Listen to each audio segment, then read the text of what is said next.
My name is Savannah Rivers. I was 21 years old when the mail carrier dropped an envelope into my rusty mailbox that erased my future. I was 2 weeks away from starting my senior year as a pre-medical biology major at Washington University in St. Louis. I stood in my cramped apartment kitchen and tore open the bank statement for my grandfather's custodial trust account. The fund was supposed to hold $200,000 to pay for my undergraduate degree and medical school. The final balance, printed in thick black ink, read $0. I read the withdrawal history: $45,000 to a country club, $22,000 to a bridal boutique, $18,000 to a luxury florist. My identity was not stolen by a hacker. My accounts were drained by my own parents. They stole my inheritance to pay for my older brother's luxury wedding. When I drove to their house and slid that statement across their granite kitchen island, my mother did not even stop addressing the gold foil wedding invitations. My father poured a scotch, took a sip, and told me not to be dramatic. He said my brother Chase needed a proper wedding to impress his fiancé's wealthy family. He looked at my worn-out hospital scrubs, smiled, and told me to just take out student loans because paying my own way would build character. That phrase, builds character, is the reason why I sat at a rehearsal dinner 6 months later in a $40 clearance dress while my father raised a $200 glass of champagne to toast his golden son.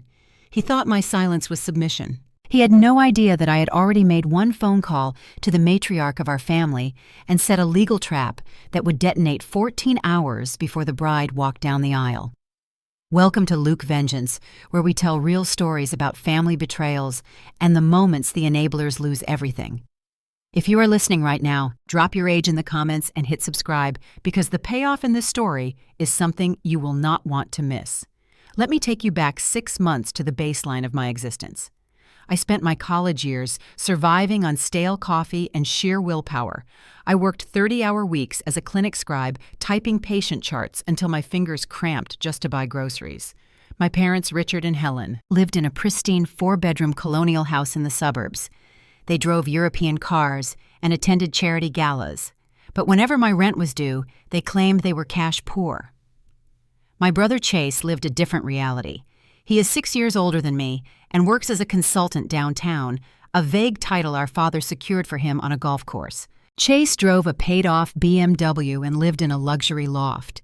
He was the golden child. I was the afterthought. The disparity became suffocating when Chase proposed to Brittany. Brittany was a status-obsessed socialite from Chesterfield. My mother treated Brittany's wedding Pinterest board like a religious text.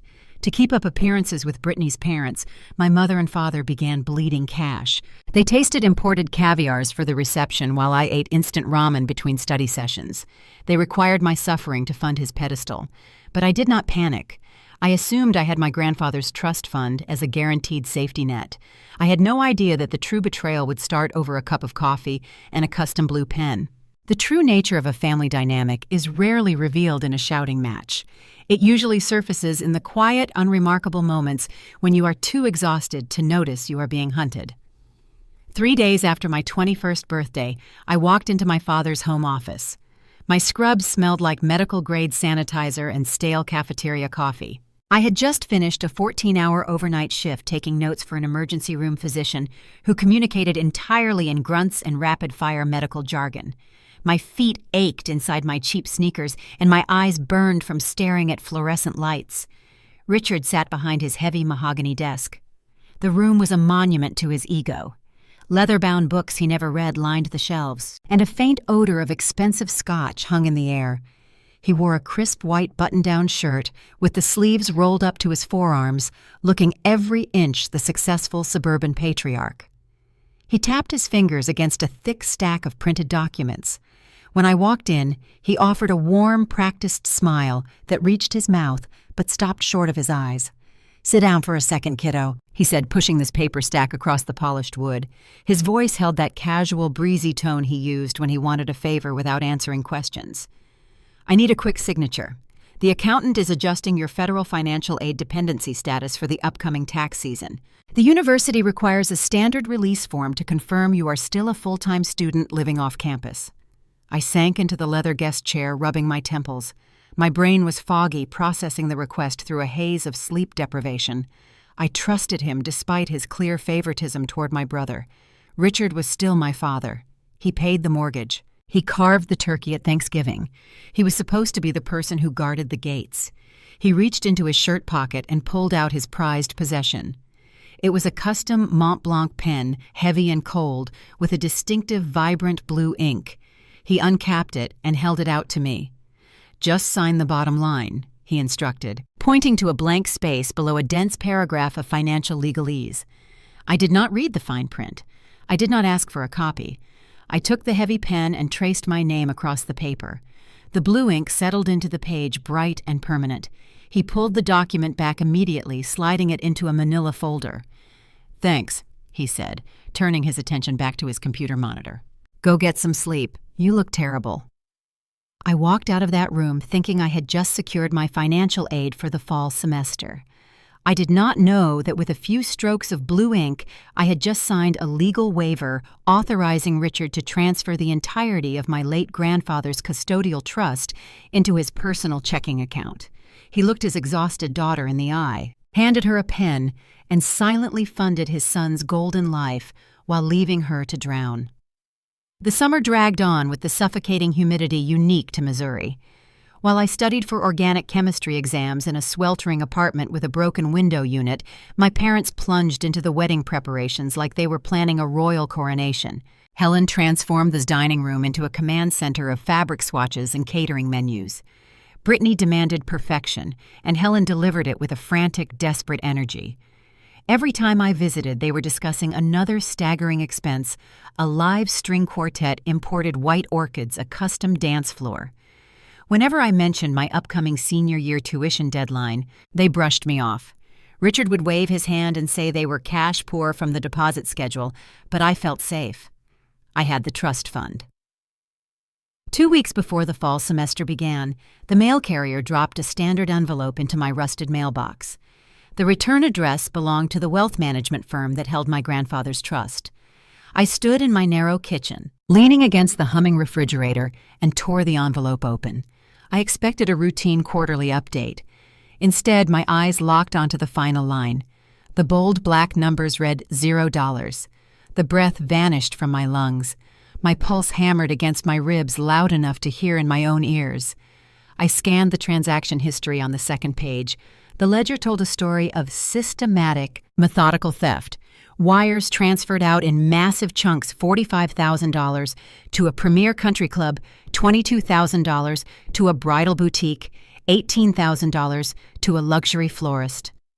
Line by line, my education was traded for champagne toasts and floral arrangements. In that terrible, quiet kitchen, a memory hit me with the force of a physical blow. I was 12 years old, sitting on my grandfather's knee in his study. He was a retired physician, a man who built his life through grueling hours and quiet dignity. He had placed his heavy metal stethoscope around my neck, adjusting the earpieces so I could hear my own heartbeat. "This fund is your armor, Savannah," he whispered, tapping my chest. "No one can ever take your future from you." That memory twisted the knife. This was not merely financial ruin. It was a violation of a sacred pact. My grandfather left me the tools to build a life of substance, and my parents traded those tools for temporary vanity. I did not cry. The betrayal was too deep for tears. I grabbed my car keys and drove my aging Honda Civic straight to the colonial house in the suburbs. I slammed the car door and marched through the front entrance without knocking. Helen stood at the kitchen island surrounded by stacks of gold foil invitations. Richard sat on a bar stool scrolling through an article on his tablet. I threw the bank statement onto the granite counter. It slid across the smooth stone and stopped against a stack of RSVP cards. "Where is my tuition?" I asked. My voice did not shake. It came out flat and sharp.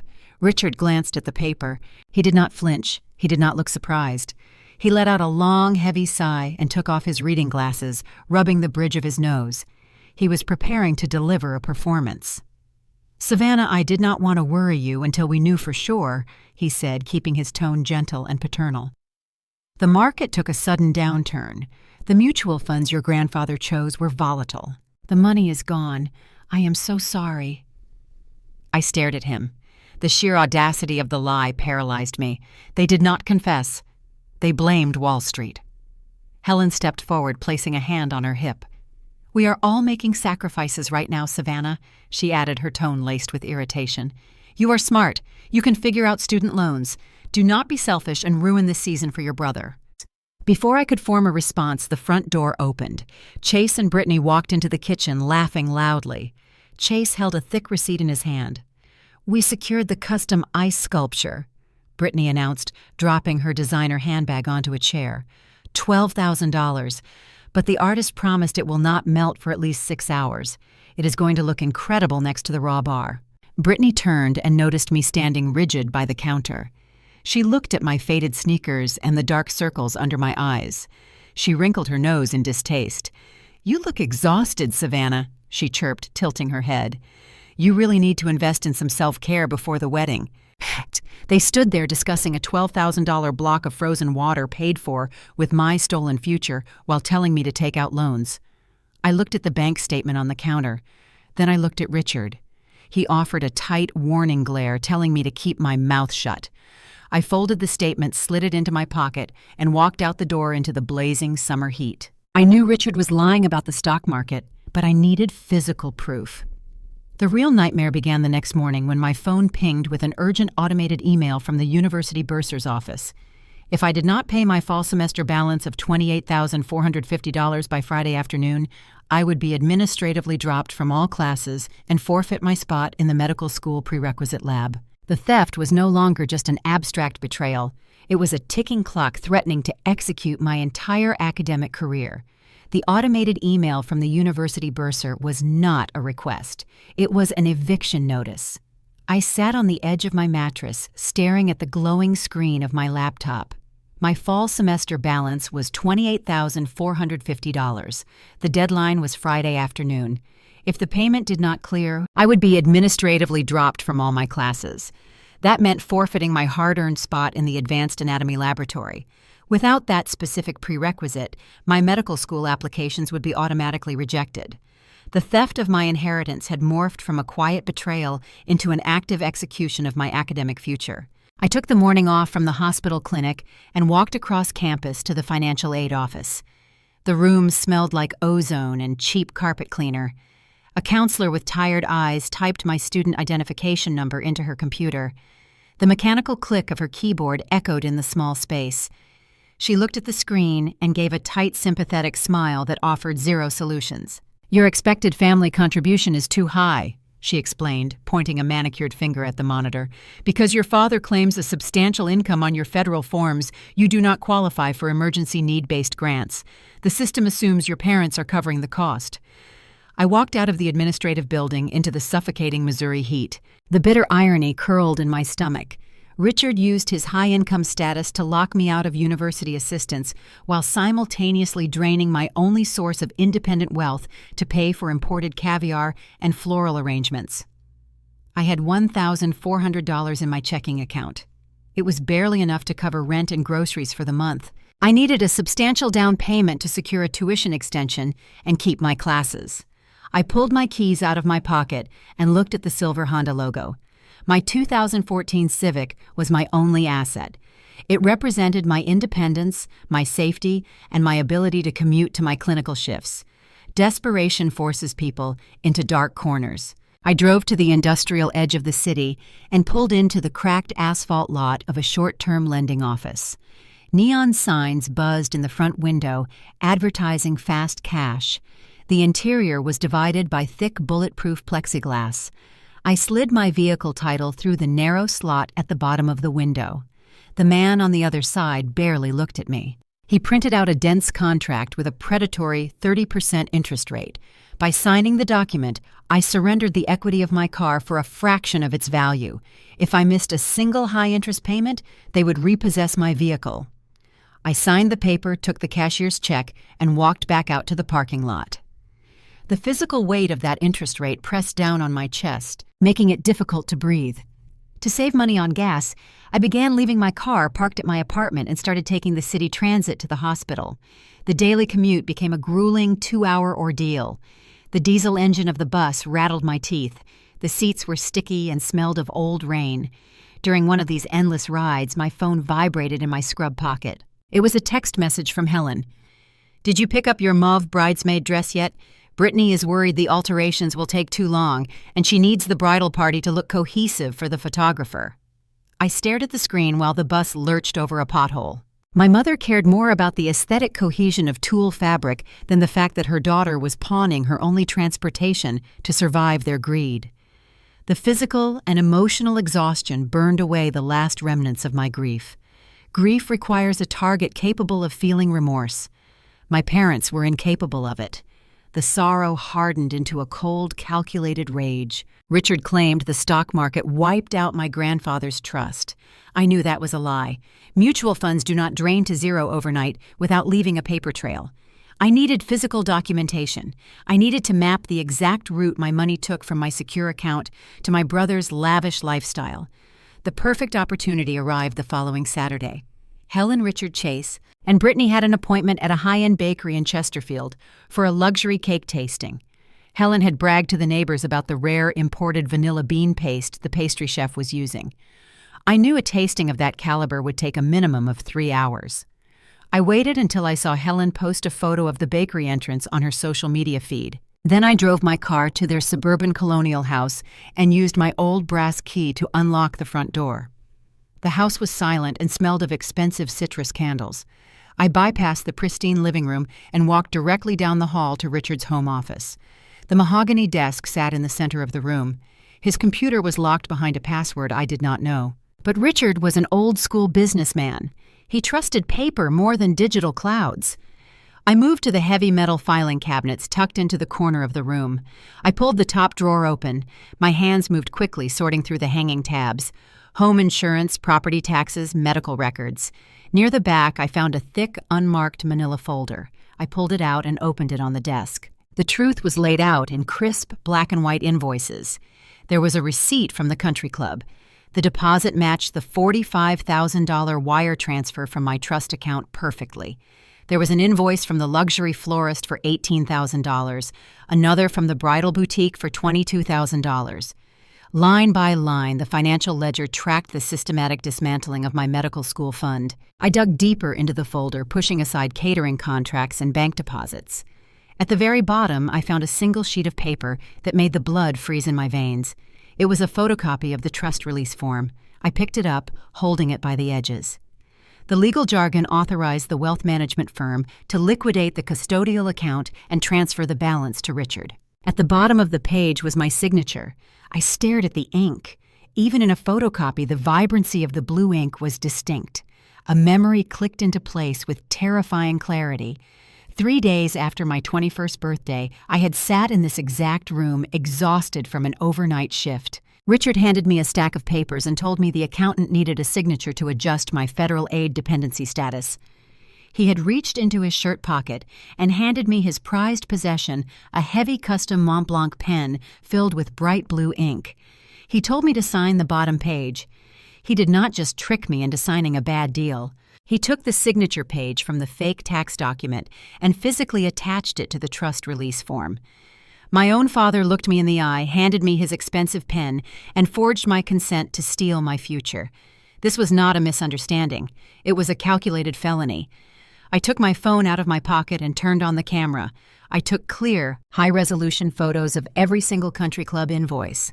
I photographed the florist receipts, the bridal boutique bills, and the forged trust document. I made sure the blue ink signature was in sharp focus.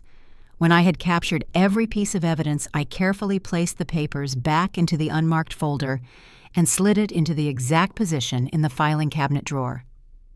I left the house, locking the front door behind me. I had the financial proof of their crime.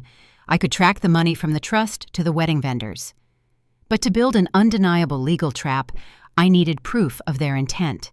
I needed hard evidence showing they knew it was my money and they simply did not care. I needed them to confess in their own words. That final piece of ammunition would arrive 3 days later, delivered through a careless digital mistake born from my mother's unrelenting arrogance. The diesel engine of the city transit bus rumbled beneath my boots, sending violent vibrations through the floorboards. I sat near the back window watching the downtown skyline blur past through the smudged glass. The suffocating Missouri summer baked the interior, making the vinyl seats sticky and the air thick with the smell of exhaust and old rain. I rested my forehead against the rattling window, calculating exactly how many additional overnight clinical shifts I needed to pick up just to cover the predatory interest rate on my vehicle title loan. The exhaustion was a physical weight pressing down on my shoulders. My phone buzzed in the pocket of my faded scrubs. I pulled the device out, shielding the cracked screen from the harsh afternoon glare. The notification banner showed a new group message. Helen had created a chat thread titled Wedding Logistics. The intended recipients were clearly supposed to be Brittany and her mother Brenda. But in her frantic rush to coordinate the aesthetics of the reception, my mother had carelessly tapped my contact name instead of the wedding planner. I opened the message thread. The words glowed on the screen, bright and undeniable. Helen typed without punctuation or hesitation. "Do not worry about the final catering deposit, Brenda. Richard moved the last of Savannah's college money today. She is throwing a bit of a tantrum about her tuition, but she will figure out loans. Chase's day has to be perfect." I read the paragraph 3 times. The casual disregard for my survival was breathtaking. She reduced the theft of my inheritance and the potential destruction of my medical career to a minor tantrum. They did not just view my future as an inconvenience. They viewed it as a slush fund, a resource they were entitled to harvest to purchase the approval of a wealthy Chesterfield socialite. I did not type a response. I did not demand an explanation or hurl accusations into the digital void. Engaging with people who fundamentally disrespect your existence is a waste of oxygen. Instead, I took 3 separate screenshots of the conversation. I emailed the images to myself and backed them up to a secure cloud server. When the bus dropped me off near the university campus, I walked straight to the library. The air conditioning inside was a sharp shock to the system. I found an empty computer terminal and logged into my student account. The mechanical hum of the laser printer sounded like the racking of a shotgun. I collected the warm pages, smelling the sharp scent of fresh toner. I placed the printed text messages into a plain manila folder alongside the high-resolution photographs of the country club receipts and the forged blue ink signature. The investigation was over. I had the financial trail, I had the physical forgery, and now I had the written confession of intent. I skipped my afternoon shift at the hospital and ordered a rideshare to the wealthy enclave of St. Charles. The driver navigated the winding tree-lined roads until we reached a set of towering wrought iron gates. This was the sprawling historic estate of Beatrice Rivers. My grandmother was 78 years old. She was a woman whose spine was forged from titanium, and she controlled the vast majority of our family wealth. She despised social climbers and viewed Helen's desperate attempts to buy status with undisguised contempt. A uniformed housekeeper guided me through the grand foyer and into the mahogany-paneled library. The room smelled of old paper, lemon oil, and leather. Grandma Beatrice sat in a wingback chair near the unlit fireplace. She wore a tailored wool blazer, despite the summer heat, her silver hair pinned into a flawless twist. She rested her hands on a silver-handled cane. Her sharp gray eyes scanned my faded scrubs and the dark circles under my eyes. "You look like you have been fighting a war, Savannah." She noted, her voice dry and precise. "I am losing one," I replied. I walked across the Persian rug and handed her the manila folder. I did not offer a preamble. I let the evidence speak. Beatrice placed her reading glasses on the bridge of her nose and opened the cover. The silence in the library stretched out heavy and thick. I watched her posture stiffen. The temperature in the room seemed to drop 10 degrees. She examined the zero-balance bank statement. She scrutinized the photograph of the forged release form lingering on the vibrant blue ink. Finally, she read the printed group text from Helen. Beatrice closed the folder and set it on the polished wood of the side table. She removed her glasses. Her expression was a masterclass in controlled rage. "Why did you not know he took it?" I asked, my voice barely above a whisper. "If you control the estate, how did he drain the account without your authorization?" "Your grandfather set that specific trust up with a fatal flaw." She explained, the words clipped and cold. "He made Richard the sole financial custodian until your 25th birthday. I had no legal visibility into that specific ledger. Richard knew my blind spot, and he exploited it. But forging your signature to facilitate the wire transfer is not a loophole, Savannah. It is wire fraud." She reached for the antique rotary telephone on her desk and dialed a number from memory. She asked for Mr. Sterling.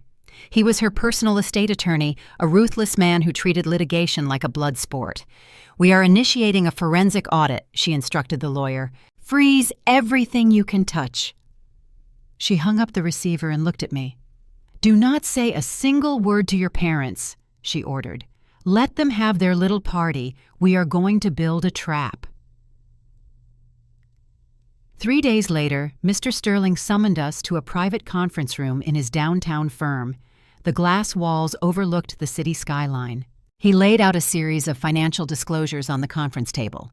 The audit had unearthed a plot twist that turned my stomach into knots. The $200,000 was not just funding the wedding. Chase, the golden child, the successful consultant, was drowning in debt. Mr. Sterling tapped a spreadsheet with his gold pen. "Your brother has racked up $60,000 in hidden credit card liabilities," he stated. "He has been purchasing designer watches, taking luxury vacations to the Caribbean, and leasing cars he cannot afford just to maintain an illusion of wealth for his fiancée. Chase is bankrupt." The puzzle pieces snapped together.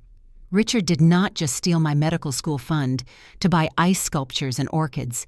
He stole my inheritance to quietly bail out his favored son. The extravagant wedding was the ultimate smokescreen, a grand public distraction designed to hide the missing cash and Chase's financial ruin from the rest of the family.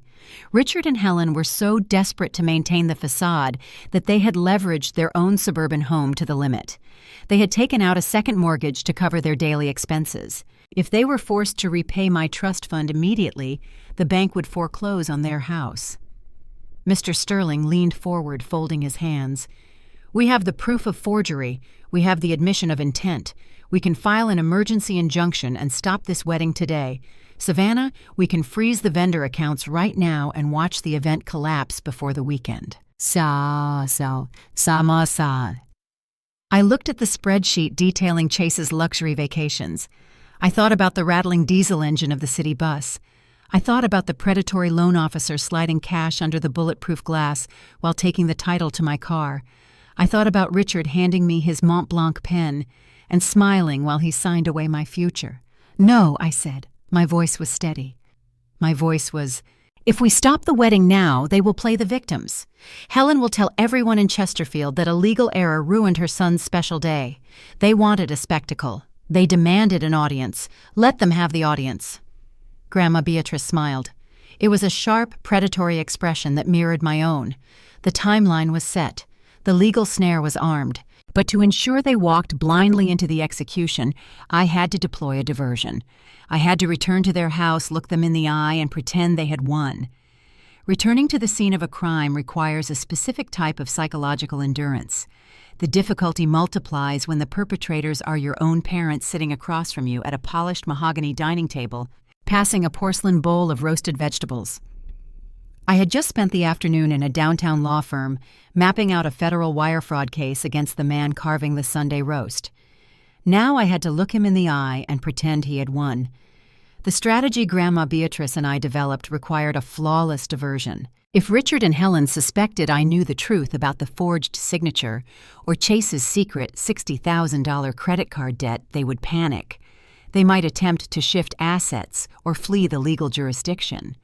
I needed to feed their ego and lull them into a state of supreme confidence. I placed my fork down on the linen tablecloth and cleared my throat. I secured a private educational loan. I announced my voice level, projecting a tone of weary resignation. "The interest rate is terrible, but it will cover the fall semester tuition and secure my spot in the anatomy laboratory." The physical reaction in the room was immediate. The tight defensive posture Richard had been holding for weeks evaporated. His shoulders dropped. He let out a long breath and reached for his crystal glass of scotch, swirling the amber liquid over a single sphere of ice.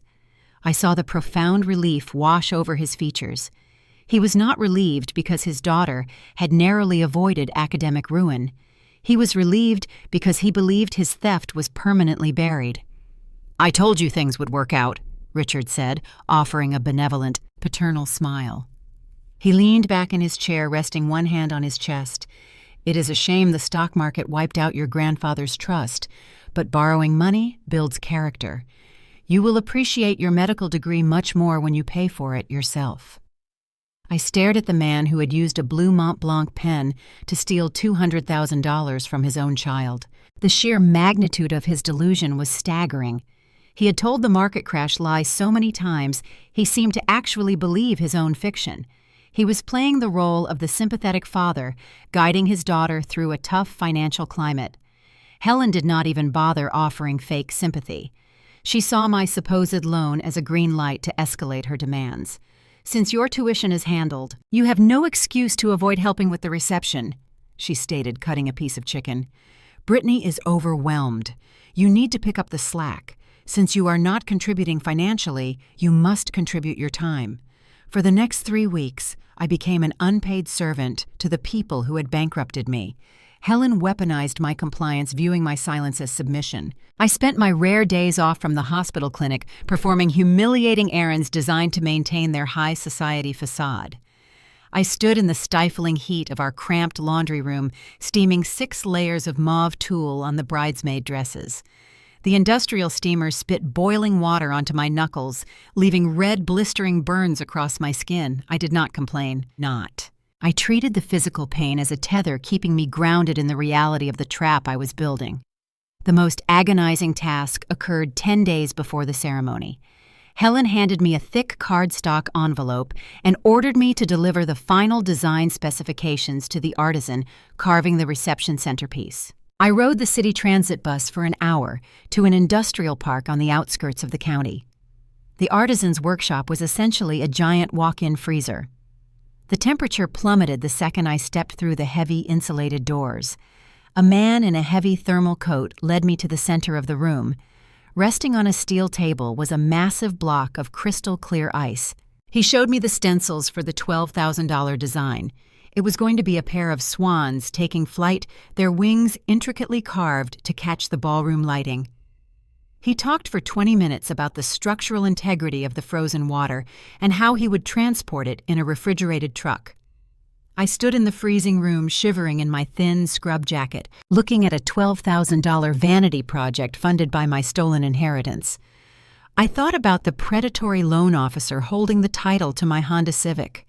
I thought about the $60,000 in hidden luxury debt Chase had accumulated. My family was trading permanent generational wealth for frozen water that would melt into a puddle on a country club floor before midnight. I handed the artisan the envelope, smiled politely, and walked back out into the blistering summer heat. When I returned to the suburban house to drop off the remaining vendor contracts, I found Chase standing in the driveway. He was holding a microfiber cloth, meticulously polishing the hood of his paid-off European sedan. He wore designer sunglasses and a pristine linen shirt that cost more than my monthly grocery budget. He paused his polishing as I walked up the driveway, exhausted and sweating from the long transit commute. "You really need to figure out a better transportation situation, Savannah," he remarked, leaning against the polished bumper of his vehicle. "Taking the bus everywhere is an eyesore. Brittany's parents drove by yesterday and saw you waiting at the stop on the corner. It makes the family look desperate." He offered a condescending smirk, oblivious to his own impending ruin. He stood there criticizing my commute while secretly drowning in credit card debt. He believed his facade of success was impenetrable. He had no idea the suit he wore, the car he drove, and the wedding he was about to celebrate were all financed by a felony. I stopped walking and turned to face him. I looked at the gleaming reflection on the hood of his car. Then I looked him directly in the eyes. "You have a beautiful car, Chase," I said, my voice soft and smooth. "Enjoy driving it. You earned every single thing that is coming to you." Chase puffed his chest out slightly, interpreting the statement as genuine admiration. "Thanks," he replied, tossing the microfiber cloth onto the windshield. "Hard work pays off." I walked into the house, leaving him to admire his reflection. The trap was set. The diversion was successful. Richard and Helen were comfortable. Chase was arrogant. The legal snare Mr. Sterling had engineered was primed to snap shut. But orchestrating a financial demolition requires flawless timing, and variables rarely cooperate. 2 days before the rehearsal dinner, my phone vibrated with an incoming call from an unknown local number. I stepped into a quiet supply closet at the hospital clinic and answered. It was the event coordinator for the country club. "Savannah," she said, her voice tight with professional panic, "I know your mother is the primary contact, but she is not answering her phone. We attempted to run a small preliminary authorization charge on the credit card Richard put on file for the final catering deposit. The system declined it. I received an error code indicating the account is frozen." My stomach dropped. The legal asset freeze was not supposed to activate until the afternoon of the wedding. If the country club alerted Richard to a frozen account 48 hours early, he would contact his bank. He would discover the estate hold, and the entire element of surprise would vanish. He would have time to formulate a defense, or worse, flee. "I need you to provide an alternate payment method immediately," the coordinator insisted.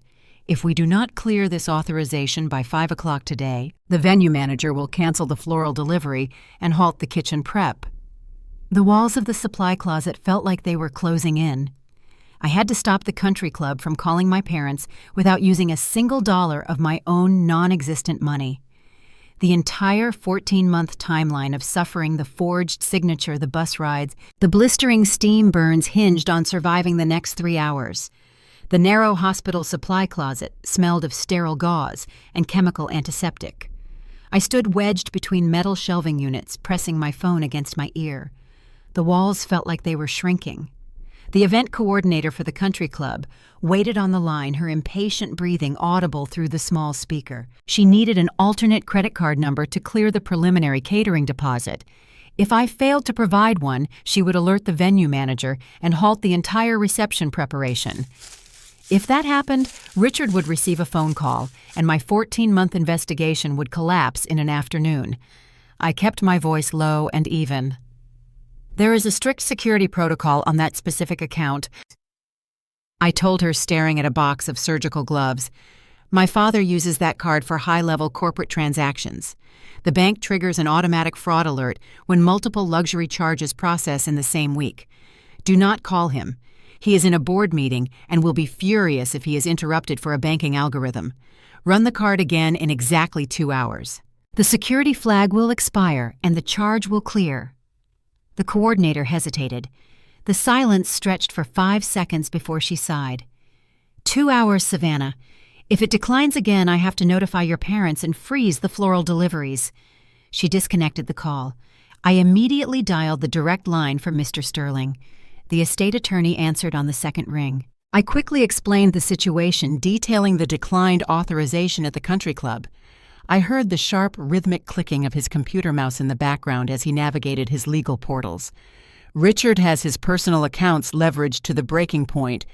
Mr. Sterling noted his tone, clinical and detached. "The bank algorithms tripped the asset freeze early due to his dangerous debt-to-income ratio. The system recognized the instability. I will contact the financial institution through a legal back channel and authorize a temporary release on the preliminary hold. The charge will process, but you must understand the fragility of this timeline, Savannah. The final binding injunction takes effect at 1:30 tomorrow afternoon. I cannot shield the accounts again. If another vendor attempts a transaction before tomorrow, the snare will unravel early." I thanked him and ended the call. My hands were shaking. I shoved them into the pockets of my scrub jacket and took a slow, deliberate breath. The temporary fix was in place, but I still had to drop off the final seating charts at the country club. I clocked out of my hospital shift, walked to the transit station, and boarded the city bus for the long ride to Chesterfield. The country club was an enclave of manicured perfection. The lawns were a vibrant, unnatural green, and the circular driveway was lined with imported European vehicles. I walked up the sweeping stone staircase, wearing my faded work shoes and a simple cotton dress. The interior of the clubhouse was designed to intimidate. Crystal chandeliers hung from vaulted ceilings, and the floors were polished marble. I navigated the grand hallway toward the ballroom to deliver the seating charts. As I approached the double doors, I heard the sharp click of expensive heels. Brenda Brittany's mother walked out of the ballroom holding a clipboard. She wore a tailored linen suit and a diamond tennis bracelet that caught the light from the chandeliers. She stopped when she saw me, her eyes performing a slow, sweeping assessment of my inexpensive clothing. "Savannah?" she said, offering a tight, patronizing smile. I am surprised to see you here. Your mother told me you were busy picking up extra shifts at the hospital to pay for your classes. I handed her the folder containing the seating charts. I am just dropping these off for the coordinator, I replied, keeping my expression neutral. Brenda took the folder, holding it loosely. She sighed, adjusting her diamond bracelet. We are so impressed by your independence, she noted. Richard was just telling my husband about your financial arrangement. He said his investments are yielding record returns right now, but you insisted on paying your own tuition. He said you refused his help because you wanted to build character and let Chase have the wedding of his dreams. The words hit me like a physical blow. The lie Richard told my family was bad enough. The lie he sold to Brittany's family was entirely different. He did not just claim the stock market crashed. He actively boasted about his wealth to the in-laws while framing my poverty as a noble voluntary sacrifice. He was using my stolen medical school fund to buy their respect, while simultaneously using my grueling hospital shifts to make himself look like a master of tough parenting. He told you I refused his help, I asked, my voice smooth, masking the cold fury rising in my chest. Yes, Brenda chirped, oblivious to the danger in the room. It is so sweet of you, Savannah. Chase is under so much pressure at his consulting firm. He deserves a perfect weekend. It is wonderful that you stepped aside to let him shine. I nodded slowly. Chase deserves everything he is going to receive this weekend, I said. The phrasing was precise. Brenda smiled, taking the statement as a genuine compliment. Before the conversation could continue, the heavy oak doors at the end of the hallway opened. Richard walked into the clubhouse. He wore a crisp navy suit and carried a leather portfolio. He stopped when he saw me standing with Brenda. A brief flicker of panic crossed his features before he smoothed it over with his trademark arrogant grin. "Savannah, what are you doing here?" he asked, stepping between me and Brenda. "Delivering the seating charts," I answered. "Perfect," Richard said, turning to Brenda. "Give us a moment, Brenda. I need to discuss the rehearsal dinner arrangements with my daughter." Brenda nodded and walked back into the ballroom, leaving us alone in the opulent hallway. Richard dropped the smile, his eyes narrowed. "I need to review your seating assignment for tonight," he stated, opening his portfolio. "We had to make some adjustments. Brittany's uncle decided to fly in from New York at the last minute. He requires a prime seat at the head table. I had to move your place card. You will be sitting at the far end of the private dining room near the swinging doors to the kitchen." He was pushing his own daughter to the margins of the room to accommodate a distant relative he barely knew. He was actively hiding me because my cheap clearance dress did not fit the aesthetic of his stolen wealth. "That is fine," I replied. "The back of the room offers a better view of the entire event anyway." Richard closed the portfolio. "Good," he said. "I'm going into the coordinator's office right now. I need to verify that the final catering deposit cleared this afternoon. I want to make sure the bank did not flag the large transaction." My heart stalled. The 2-hour window I negotiated had just passed.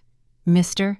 Sterling said he would lift the hold, but if Richard walked into that office and the coordinator mentioned the declined preliminary charge or the fraud alert, my father would instantly call his wealth manager. He would discover the estate investigation. He took a step toward the coordinator's door. I had seconds to stop him from destroying the trap. I needed a distraction severe enough to pull his attention away from the financial ledger. I looked at his crisp navy suit and made a split-second decision. I extended my hand and stepped directly into his path, blocking the corridor. "Wait," I said, keeping my voice urgent and hushed. "You cannot go in there yet. Brenda just asked me a very uncomfortable question, and you need to handle it before she speaks to anyone else." Richard stopped. His pristine leather shoes squeaked against the polished marble floor.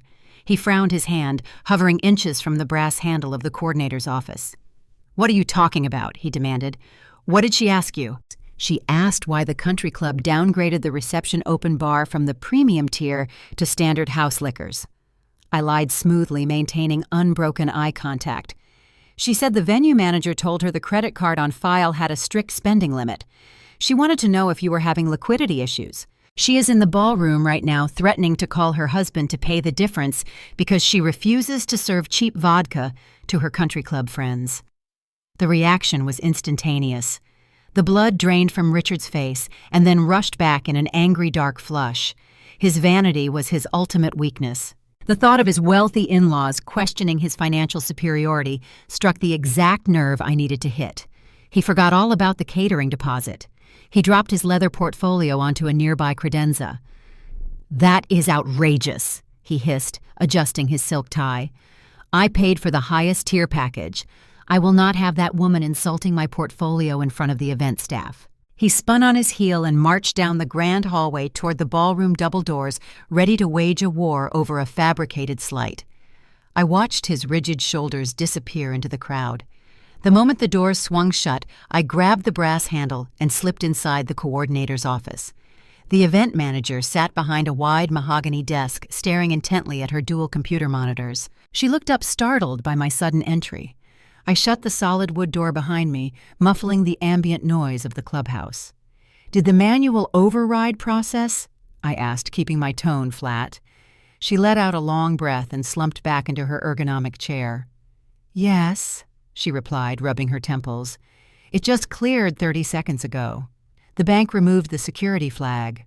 We received the authorization code. The kitchen prep will proceed as scheduled, and the floral delivery is back on track." I thanked her and walked back out into the sweltering Missouri afternoon. The snare remained intact. The timeline survived. Hours later, the Missouri sun dipped below the horizon, casting long shadows across the affluent suburb of Clayton. The rehearsal dinner took place in a private dining room at a high-end steakhouse renowned for its exclusivity. The interior smelled of seared Wagyu beef aged wine and expensive cologne. Dim ambient lighting flickered from crystal chandeliers, casting a warm golden glow over the long banquet tables.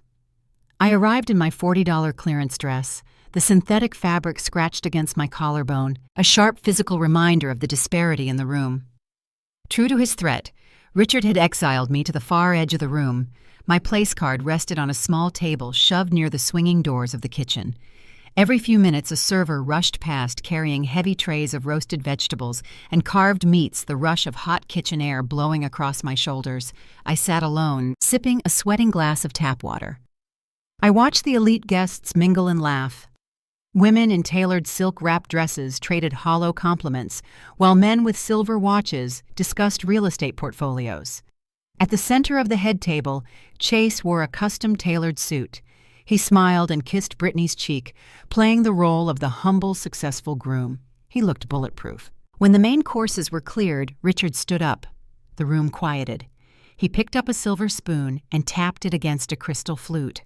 The sharp ping cut through the low hum of conversation. He leaned toward the microphone, a $200 glass of vintage champagne balanced in his left hand. He delivered a 10-minute speech praising Chase's fabricated work ethic and Brittany's flawless elegance. The crowd offered polite, supportive applause.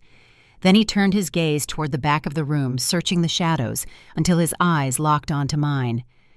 "And to Savannah," he announced, a cruel smile playing on his lips, "who is learning the value of $1 the hard way this year. Character building, right?" A ripple of amusement rolled across the room. 200 wealthy guests chuckled at my expense. They dabbed their mouths with linen napkins, oblivious to the financial ledger buried beneath the evening's elegance. They had no idea the champagne they swallowed, the premium steaks they cut, and the orchids they admired were funded by my stolen medical school tuition. I did not blush. I did not avert my gaze. I kept my chin level and stared directly at him across the sea of flickering votive candles. The confident smirk on his face faltered for a fraction of a second. His grip on the champagne flute tightened before he broke the stare and took a quick sip. He thought his public mockery was a display of dominance. He did not realize it was his final meal. While Richard soaked in the applause, I shifted my attention 2 tables away. Grandma Beatrice sat perfectly still. She wore an immaculate charcoal blazer, her silver hair catching the dim light. She held a sterling silver steak knife in her right hand, cutting a piece of beef with surgical precision. She did not applaud during the toast. She did not laugh at the joke. She chewed her food, chewing slowly, her sharp gray eyes fixed on Richard. Richard noticed as he sat down, taking his place at the head table. He glanced toward the matriarch. The smile vanished from his face. A distinct bead of sweat formed at his temple. He cared more about Beatrice's approval and her estate than anything else in the world. Her icy demeanor rattled him deeply. He spent the remainder of the dinner picking at his food, casting nervous glances in her direction. When the dessert plates were cleared, the formal portion of the evening concluded. Guests stood up, forming small clusters in the hallway near the coat check. I picked up my cheap clutch purse, preparing to take the city bus back to my apartment. Before I could reach the exit, a heavy hand gripped my elbow. I turned and found Chase standing over me. His face was flushed with anger, and the smell of expensive bourbon radiated from his breath. He pulled me into the shadowed alcove near the restrooms, away from the lingering guests. "What is your problem?" He hissed, his voice a low, venomous whisper. "I do not have a problem, Chase," I replied, pulling my arm out of his grasp. I sat exactly where I was told. "Do not play games with me," he snapped. "Grandma Beatrice is acting like she is attending a funeral. She refused to speak to Brittany, and she glared at Dad all night. You said something to her. You went to her estate last week and poisoned her against me because you are jealous." I smoothed the fabric of my dress. I smoothed the... "Grandma Beatrice forms her own opinions," I stated calmly. "Perhaps she just dislikes the menu." Chase stepped closer, crowding my physical space. His polished facade cracked, revealing the desperate, entitled boy underneath. "You are ruining my weekend with your pathetic sulking," he growled. "You show up in that cheap dress acting like a martyr because Dad made you pay your own tuition. You think you are so noble, but you are just an embarrassment. Mom and Dad are bleeding themselves dry to make this perfect, and you are dragging the family name through the mud." He paused, his chest heaving. Then he made a fatal, unforced error. "You need to leave," he commanded. "Do not show up at the country club tomorrow. I will tell Brittany you caught a stomach virus. If you step foot on that property and ruin the aesthetic of the ceremony, I swear I will make sure Dad cuts you out of the will permanently." The threat hung in the air, heavy and hollow. He thought he wielded financial power over me. He had no idea his inheritance was already incinerated, but his demand created a severe logistical crisis. If Chase instructed the venue security to bar me from the property tomorrow afternoon, I would not be in the bridal suite when the payment bounced. I would not be in the room to present the forged blue ink document to Brittany and her family. The grand public execution relied on my physical presence at the exact moment the legal asset freeze activated. I looked at my brother, noting the terrified desperation hiding behind his anger. I could not fight him directly tonight. I needed to secure my entry for tomorrow. "You are right, Chase," I said, lowering my gaze, adopting a tone of defeated submission. "I am tired. I do not want to ruin your aesthetic. I will stay home tomorrow. Tell Brittany I am sorry." Chase exhaled a harsh breath of triumph. His shoulders relaxed. "Good," he sneered, turning his back to me. "Stay in your apartment. Let the adults celebrate." He walked back toward the opulent dining room, adjusting his tailored suit jacket, confident he had eliminated the final threat to his perfect day. I watched him disappear into the crowd. I had no intention of staying in my apartment. I needed a tactical entry into a locked-down country club, and I knew exactly who possessed the authority to escort me past any security detail my brother arranged. I pulled my phone from my clutch and dialed a number. The trap required one final adjustment. Standing in the warm, humid air outside the upscale steakhouse, I pressed the phone against my ear and listened to the rhythmic ringing. The street lights cast long, distorted shadows across the pavement. I had just watched my brother walk back into his lavish rehearsal dinner confident he had permanently exiled me from his wedding day. He believed his verbal threat was a locked door. He failed to realize I held the skeleton key to the entire family hierarchy. The line connected with a soft click. Grandma Beatrice did not offer a greeting. She simply waited for me to speak. "Chase just confronted me in the hallway," I said, keeping my voice low so the valet attendants would not overhear. "He banned me from the country club tomorrow. He threatened to have Richard cut me out of the estate if I show up and ruin the aesthetic of his ceremony. He hired a private security detail to stand at the venue entrance with a restricted guest list." A sharp, dry scoff echoed through the receiver. "Arrogance is a predictable disease, Savannah," my grandmother replied, her tone dripping with aristocratic disdain. "Your brother lacks the intellect to understand power dynamics. He plays checkers while we are securing the board. You will not drive yourself tomorrow. My personal chauffeur will arrive at your apartment building at exactly 9 in the morning. You will ride in my vehicle. No rented security guard will dare stop my car. Wear the bridesmaid dress. I thanked her and ended the call. The city bus ride back to my cramped apartment felt different tonight. The rattle of the diesel engine and the sticky vinyl seats did not evoke exhaustion or despair. They felt like the final agonizing miles of a marathon. I unlocked my front door and turned on the single overhead light. The space was small, smelling of old textbooks and cheap coffee, but it was my sanctuary. I walked to my desk and opened the bottom drawer, pulling out the plain manila folder. I needed to center my focus. I needed to remind myself exactly why I was preparing to detonate my family structure on a public stage. I opened the folder and spread the documents across my faded laminate countertop. There was the photograph of the trust release form, my signature resting on the bottom line, written in the vibrant blue ink of Richard's custom Montblanc pen. Next to it lay the printed screenshot of the group text message Helen had accidentally sent me weeks ago. I traced my finger over the printed words, "Do not worry about the final catering deposit, Brenda. Richard moved the last of Savannah's college money today. She's throwing a bit of a tantrum about her tuition, but she will figure out loans." Seeing that digital mistake printed on bright white paper stripped away any lingering familial guilt. It was the ultimate accidental proof, a written confession of their premeditated malice. They had viewed my entire academic trajectory as a minor inconvenience, a slush fund to be harvested for social climbing. I gathered the printed text message, the forged document photograph, and the country club invoices. I folded them carefully and slid them into a rigid leather clutch purse. This small black bag contained the financial and legal ruin of my parents. It was my armor. The next morning, a sleek black European sedan idled against the curb outside my apartment building. I climbed into the leather interior, holding the bridesmaid dress in a plastic garment bag. Grandma Beatrice sat in the opposite seat reading a financial newspaper. She wore a tailored silver suit, her posture immaculate. She nodded once, acknowledging my presence, as the driver merged into the highway traffic. We arrived at the Chesterfield Country Club an hour later. The morning sun illuminated the pristine manicured lawns and the towering oak trees lining the circular driveway. As our vehicle approached the VIP entrance, a man wearing a dark suit and an earpiece stepped into the center of the lane, holding a digital tablet. He raised his hand, signaling the driver to halt. The driver lowered his window. The security guard leaned forward, his face set in a stern, professional mask. "I need to verify all passengers," he stated. "The groom provided very specific instructions this morning. I have a restricted list." Grandma Beatrice pressed a button on her armrest, lowering her tinted window.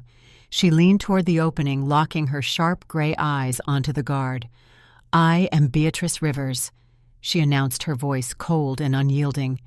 "The groom is my grandson. The deposit securing this entire venue cleared through an account bearing my family name.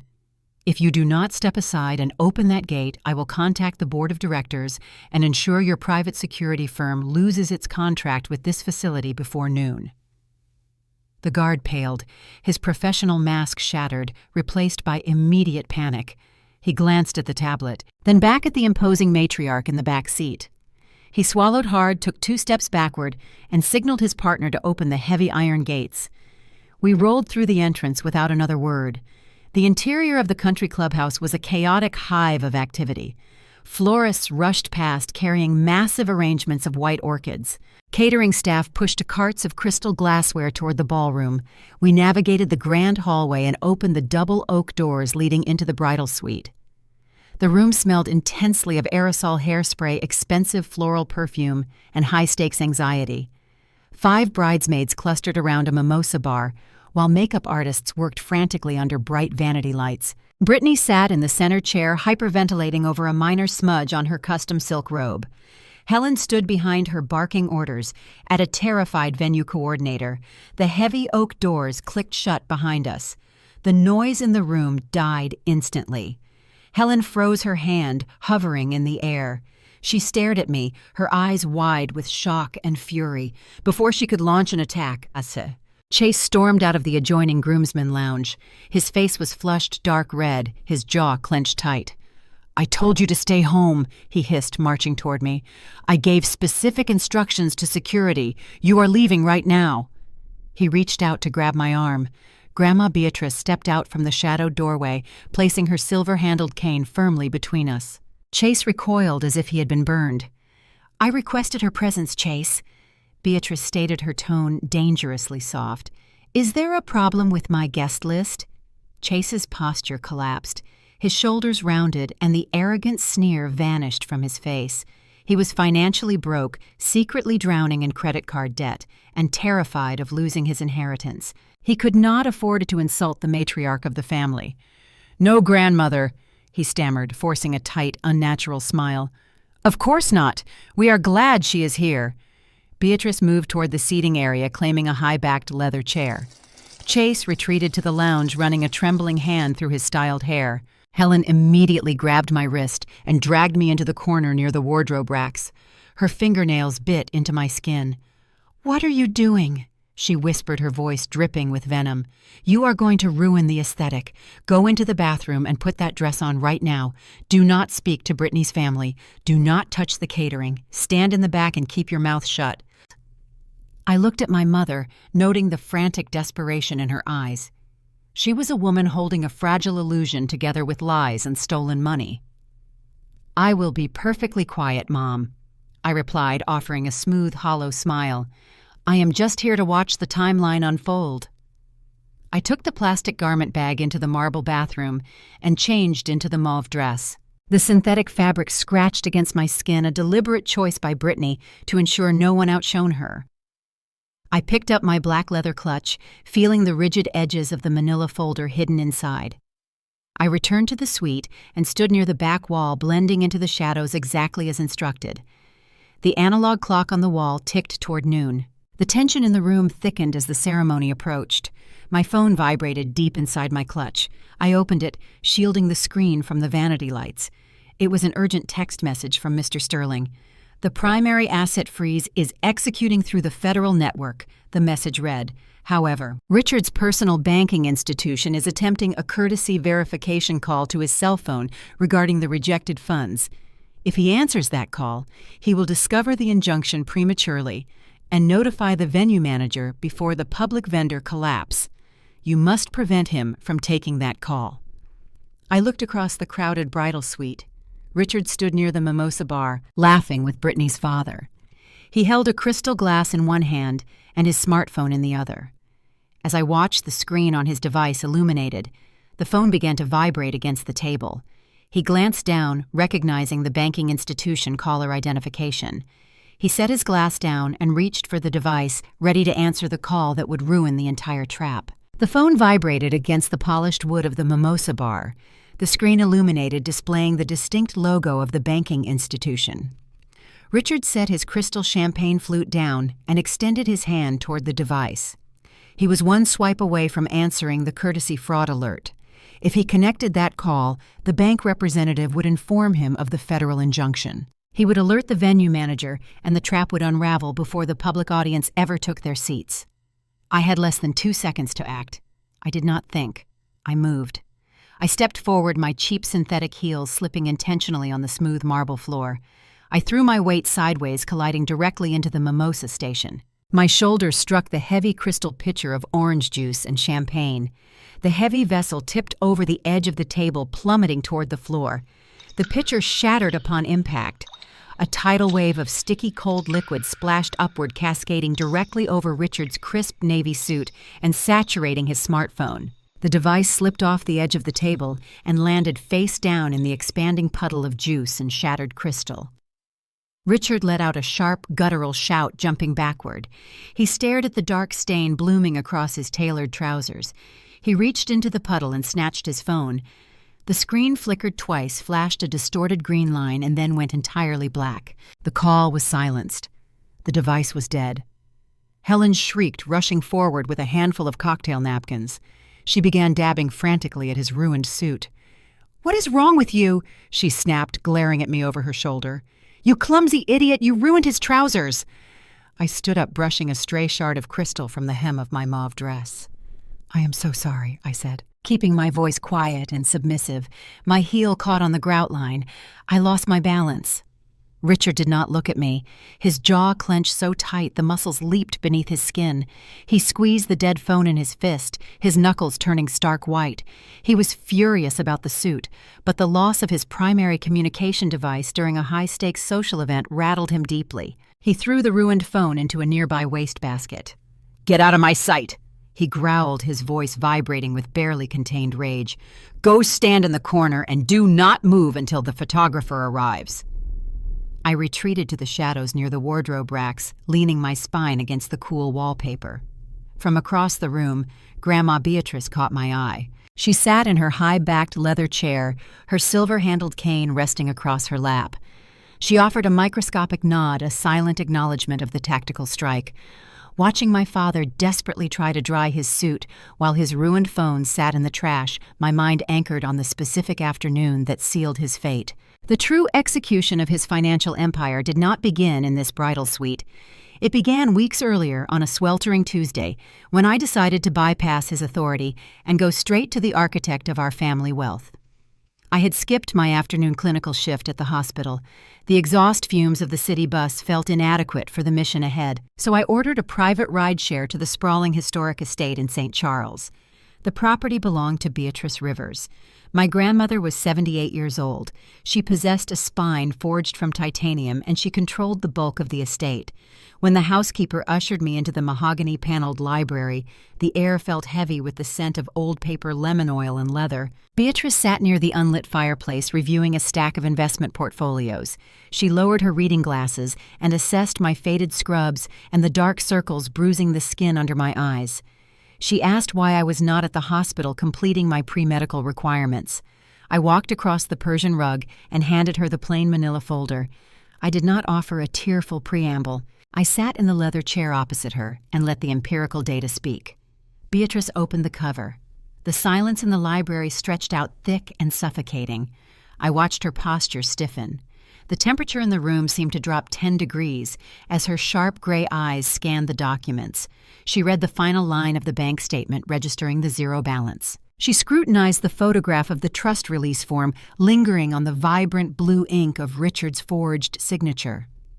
Finally, she read the printed screenshot of Helen's text message confirming the theft was an intentional strategy to fund Chase's wedding. She closed the folder and set it on the polished wood of the side table. She removed her glasses, folding them with meticulous precision.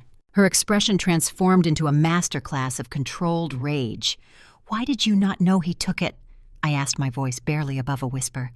"If you manage the family wealth, how did he drain my specific educational fund without triggering an authorization alert? Your grandfather set that custodial trust up with a fatal flaw," she replied, her words clipped cold and precise. "He established the parameters before he passed away, making Richard the sole financial custodian until your 25th birthday. I possessed no legal visibility into that specific ledger. Richard understood my blind spot, and he exploited it." She leaned forward, resting her hands on her silver cane, her eyes locked onto mine, burning with a terrifying clarity. "But forging your signature to facilitate the wire transfer is not a loophole, Savannah," she stated. "It is not an accounting error. This is wire fraud." She reached for the antique rotary telephone resting on her desk. She dialed a number from memory, her manicured fingers spinning the dial with sharp, deliberate motions. She asked the receptionist to connect her immediately to Mr. Sterling. He was her personal estate lawyer, a ruthless litigator who treated financial disputes like a blood sport. When he answered, Beatrice did not exchange pleasantries. "My son has committed felony embezzlement against his own daughter," she instructed the attorney. "He drained a $200,000 trust using a forged signature to fund a country club wedding. I want a forensic audit initiated on all of his personal accounts within the hour. Prepare a federal injunction." She placed the receiver back onto the cradle and looked at me. "This is not just poor judgment, Savannah," she said. "Your parents view your future as collateral damage. Do not say a single word to them. Let them believe they executed a perfect crime. Let them have their little party. We are going to build a trap, and we will spring it when they have the most to lose." That conversation forged the matriarch's alliance. It was the foundation of the legal snare currently tightening around the bridal suite. I snapped back to the present moment. The analog clock on the suite wall ticked relentlessly toward 1:30 in the afternoon. The primary asset freeze was officially live across the federal banking network. Richard finished dabbing at his suit jacket. The sticky orange stain remained a glaring blemish against the dark navy wool. He threw the damp cocktail napkins onto the table and let out a sharp, frustrated exhale. "I need to make a phone call," he announced, turning toward Helen. "I was expecting an update from the investment broker this morning, and my phone is destroyed. I am going down the hall to use the venue manager's landline." My pulse spiked. The destroyed smartphone bought me a temporary reprieve. But if Richard walked into the venue manager's office and used her desk phone, she would inevitably inform him about the preliminary credit card decline. She might even mention the estate hold. He adjusted his silk tie and marched toward the heavy oak doors leading out of the bridal suite. I frantically searched the room for another distraction. I considered fainting. I considered knocking over the wardrobe rack. Before I could move, the heavy oak doors swung open from the outside. Richard stopped abruptly, nearly colliding with the person entering the room. The country club venue manager stepped over the threshold. Her face was chalk white, and a fine sheen of sweat coated her forehead. She clutched a digital tablet to her chest, holding it like a shield. She looked past Richard, scanning the room, until she made eye contact with Helen. "Mr. and Mrs. Rivers," the manager said, her voice trembling slightly, "we have a severe administrative emergency." The ambient noise in the bridal suite vanished. The makeup artist stopped brushing powder onto Brittany's cheeks. The bridesmaids froze their mimosa glasses, hovering near their lips. Chase stepped out of the lounge, his eyebrows pulling together in confusion. "What kind of emergency?" Richard demanded, stepping into the manager's personal space. "My son is walking down the aisle in 30 minutes. Fix whatever minor issue you are having, and do not interrupt the bridal preparation again." The manager swallowed hard, tightening her grip on the tablet. "I cannot fix this, sir," she replied, her voice echoing in the silent room. "The automated system just attempted to process the final $35,000 payment for the reception, the open bar, and the catering." She paused, looking down at the screen. The transaction bounced. I attempted to run the card 3 additional times. "The merchant network is returning a hard decline code. Your account is entirely frozen." The words hung in the sterile air of the bridal suite, hung in, echoing against the marble countertops and the tall vanity mirrors. "Your account is entirely frozen."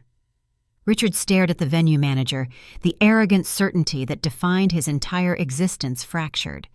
His mouth opened, but no sound emerged. He looked down at his ruined suit jacket and then back up at the terrified woman holding the digital tablet. "That is impossible!" He finally managed to say, his voice tight and breathless. "It is a security error. A fraud algorithm tripped because of the transaction size. Run it again." "I cannot, sir," the manager replied, her knuckles white as she gripped her device. "A hard decline code indicates a legal restriction or a zero balance. The merchant terminal will not allow another attempt for 24 hours. Richard spun toward the groomsmen lounge, his eyes locked onto Chase, who was standing near the doorway.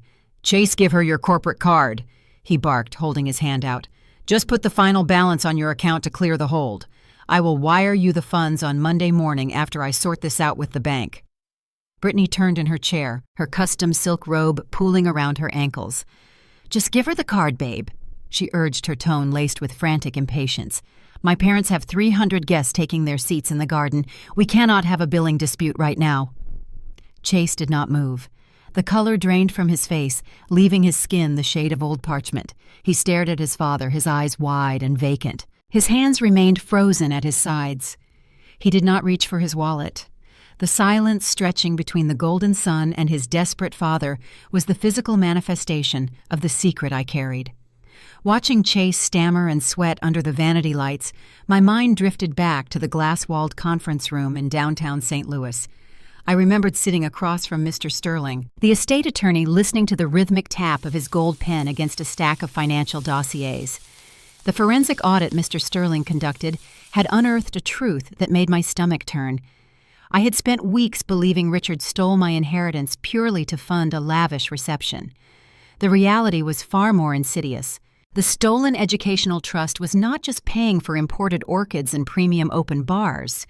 It was a secret bailout. Mr. Sterling had slid a thick spreadsheet across the polished table. "Chase is bankrupt," the lawyer stated, his voice devoid of emotion. "His consulting salary barely covers his luxury loft rent. To secure the engagement with a Chesterfield socialite, he fabricated a lifestyle he could never sustain. He racked up $60,000 in revolving consumer debt. He financed Caribbean island vacations, leased European sedans, and purchased designer watches on credit. Richard had discovered his son's impending ruin. Instead of forcing Chase to face the consequences of his vanity, my father chose to raid my custodial account. He stole my $200,000 trust to quietly erase Chase's liabilities. The extravagant wedding was the ultimate smokescreen, a grand public distraction designed to funnel the stolen cash without drawing suspicion from Grandma Beatrice or the rest of our extended family. Richard laundered my medical school tuition to purchase an illusion. But the audit revealed even more. Mr. Sterling turned the page of the dossier, exposing my parents' own financial decay. Richard and Helen were drowning in debt. They maintained their country club memberships and their pristine suburban colonial house by living on a razor-thin margin. They had leveraged their property to the hilt, taking out a second mortgage to cover their daily expenses. "If we force a sudden repayment of the stolen trust, they will default on their loans," Mr. Sterling explained, leaning back in his leather chair. "The bank will foreclose on their home. They have zero liquid assets. Their entire existence is a house of cards." Grandma Beatrice had sat next to me analyzing the spreadsheets with cold, calculated precision. She looked at the attorney and then at me. "We can issue the cease and desist today," she offered. "We can stop the wedding preparation, freeze the vendor accounts, and end this charade right now." I had looked at the neat columns of numbers detailing Chase's luxury vacations. I felt the phantom sting of the blistered burn on my knuckle from steaming bridesmaid dresses. I remembered the rattle of the diesel transit bus and the heavy, cold weight of the Mont Blanc pen my father handed me. "No," I had replied, my voice steady and resolute. "If we stop it early, they will spin a narrative of victimhood.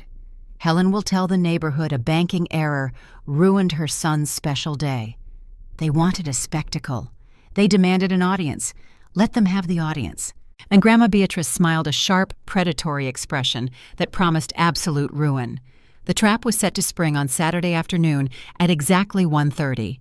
Now standing in the shadows of the bridal suite, I watched the jaws of that trap snap shut. Chase swallowed hard, taking a half-step backward into the lounge. "My wallet is in my other jacket," he lied, his voice cracking. "And my corporate card has a daily spending limit. It will not cover a $35,000 charge." Brittany stood up, her manicured hands balling into fists. "What do you mean it has a limit?" she shrieked. "Call your bank and raise it." Helen pushed past Brittany, dumping her designer handbag onto the velvet sofa. Lipsticks, compacts, and mint tins clattered against the upholstery. She frantically dug through the leather lining, producing 3 different premium credit cards. "Here," she commanded, shoving the plastic cards into the venue manager's hands. "Just run these. Split the balance across all 3. Do whatever you have to do to get the kitchen staff moving." The manager pulled a mobile swiping terminal from her blazer pocket. The small device glowed with a harsh blue light. She inserted the first card. The machine processed for 3 excruciating seconds before emitting a sharp, flat beep. "Declined." Helen gasped, her hand flying to her throat. "Run the silver one," she ordered, her voice rising in pitch. The manager swapped the cards. She inserted the silver plastic. The machine processed. Beep, declined. "Try the last one," Richard growled, stepping forward, his pristine shoes crunching over the shattered crystal and spilled juice from the broken pitcher. He glared at the small electronic screen as if he could intimidate the banking network into submission. The manager inserted the final card. The bridal suite was so quiet I could hear the faint hum of the air conditioning vents. Beep, declined. The manager looked up, her eyes darting between Richard and Helen. "I am sorry," she whispered, handing the useless plastic back to my mother. "Every single account is locked." Brittany let out a ragged, breathless sob. Her hands shook as she grabbed the edges of her vanity chair. "This cannot be happening," she cried. "My parents are out there. The string quartet is already playing." "The situation is escalating," the manager continued, taking a defensive step toward the oak doors. "The final balances for your external vendors were tied to the primary card on file. Because the merchant network registered a hard decline, the automated system just generated cancellation notices to the independent contractors." "What does that mean?" Richard demanded, his face contorting into a mask of pure panic. "It means the floral team is currently loading the aisle arrangements back into their transport vans," the manager explained, her voice trembling. "And the delivery crew for your custom ice sculpture is refusing to lower the ramp on their refrigerated truck. They will not release the goods without cleared payment." Brittany's knees buckled. She collapsed back into her vanity chair, covering her face with her hands. Her carefully applied makeup began to run, staining her fingers with dark mascara streaks. Chase rushed forward, attempting to put a comforting hand on her shoulder, but she shoved him away with surprising force. "Do not touch me!" she screamed, her voice echoing off the marble walls.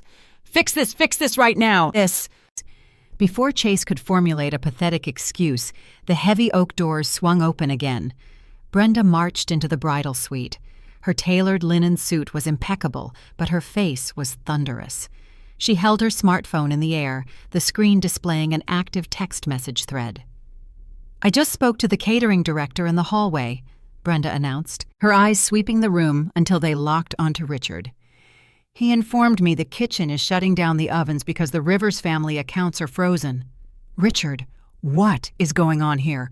Why is the venue threatening to lock the ballroom doors?" Richard opened his mouth, desperate to deploy another calculated lie. He needed a scapegoat, a technical glitch, an external enemy to blame for the collapse of his empire. But before he could construct the fiction, Grandma Beatrice shifted in her high-backed leather chair. She gripped the silver handle of her cane and prepared to deliver the final killing blow. The heavy oak doors of the bridal suite remained open, framing Brenda in the corridor. Her tailored linen suit projected an aura of country club authority, but the deep flush creeping up her neck betrayed her rising panic. She held her smartphone like a gavel, waiting for Richard to explain why the catering director was shutting down the kitchen ovens 30 minutes before her 300 guests expected a flawless reception. Richard stood in the center of the room, surrounded by shattered crystal and the sticky puddle of spilled orange juice. The survival instinct of a cornered predator flashed across his features. His eyes darted around the luxurious space, searching for an escape route. He looked at the trembling venue manager. He glanced at Grandma Beatrice sitting rigid in her high-backed leather chair. Finally, his gaze landed on me, standing quietly in the shadows near the wardrobe racks. I watched the gears turning behind his desperate eyes. He needed a scapegoat. He needed a plausible fiction to feed his wealthy in-laws to explain the sudden financial paralysis. He smoothed his silk tie, lifted his chin, and adopted the practiced tone of a burdened patriarch. "Brenda, please lower your voice," Richard said, attempting to project calm authority. "This is just a bureaucratic banking error. It is a temporary hold caused by a sudden shift in my debt-to-income ratio." Brenda crossed her arms. "What kind of shift freezes every single credit line you possess?" she demanded. Richard let out a long-suffering sigh and pointed a finger directly at me. "It is Savannah's fault," he lied, his voice dripping with fabricated disappointment. "Her medical school tuition deadline arrived this week. Despite my advice, she insisted on securing a high-interest private student loan instead of accepting my help. The underwriting process required a co-signer. I provided my signature to save her academic career. The lending institution placed a temporary security lock on my portfolio to verify the new liability. It cascaded through the merchant networks and locked the cards." Helen immediately seized the lifeline. Her posture straightened, and she turned toward Brenda with a look of maternal exhaustion. "We tried to keep this private to avoid embarrassing her," Helen chimed in, her tone coated in fake sympathy. "Savannah has been so irresponsible. We told you she refused our assistance, but she came crying to us at Sunday dinner begging for a cosigner. Now her financial mistakes are ruining Chase's perfect day." They stood shoulder to shoulder, weaving a spontaneous tapestry of deceit. They were so accustomed to my silent compliance, they assumed I would absorb the blame to protect the family aesthetic. They expected me to lower my eyes and accept the humiliation in front of the bridal party. I stepped out from the shadowed corner.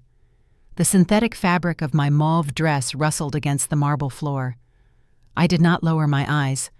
I walked directly into the center of the room, stopping mere feet from Brenda and my parents. "That is a fascinating story," I said. My voice was quiet, but the acoustics of the marble bathroom carried every syllable crisp and clear. "But I never applied for a private student loan, and you certainly never provided a signature to save my career." Richard's face went slack. The benevolent patriarch mask slipped, revealing the terrified man underneath. "Savannah, shut your mouth," he hissed, taking a step toward me. "Do not air your financial insecurities in front of the guests." I turned my back to him and addressed Brenda and Brittany. "I deployed that lie weeks ago," I explained, projecting my voice so the entire room could hear. I fed them a fabricated story about securing high-interest debt at a Sunday dinner. I needed a red herring. I needed them to drop their defensive posture. I needed them to believe they had successfully hidden their crimes so they would walk blindly into this exact room today. Helen stared at me, her mouth opening and closing in silent shock. "You lied to us," she whispered, as if the concept of deception was entirely foreign to her. I stepped closer to my mother. "You believed you had gotten away with draining my trust fund," I stated, holding her gaze. "And in your arrogant security, you weaponized my compliance. You decided that since you thought my tuition was miraculously covered, I owed you free labor." I looked at the 5 bridesmaids standing near the mimosa bar. They were wearing the identical mauve dresses Brittany had selected. "I spent the last month riding the city transit bus to run your humiliating errands," I continued. I stood in our sweltering laundry room steaming the heavy tulle of those exact dresses. The industrial steamer spit boiling water onto my skin, leaving blistered burns across my knuckles. I picked up Brittany's dry cleaning. I assembled the gift bags. I ran myself into the ground while the threat of my vehicle being repossessed hung over my head. "Sigh." Chase stepped out of the groomsman lounge, his face twisted in confusion. "Why would you do that?" he asked, his voice cracking. "If you knew the truth, why would you do the work?" "Because the dramatic irony was the only thing keeping me sane," I replied, turning to face my brother.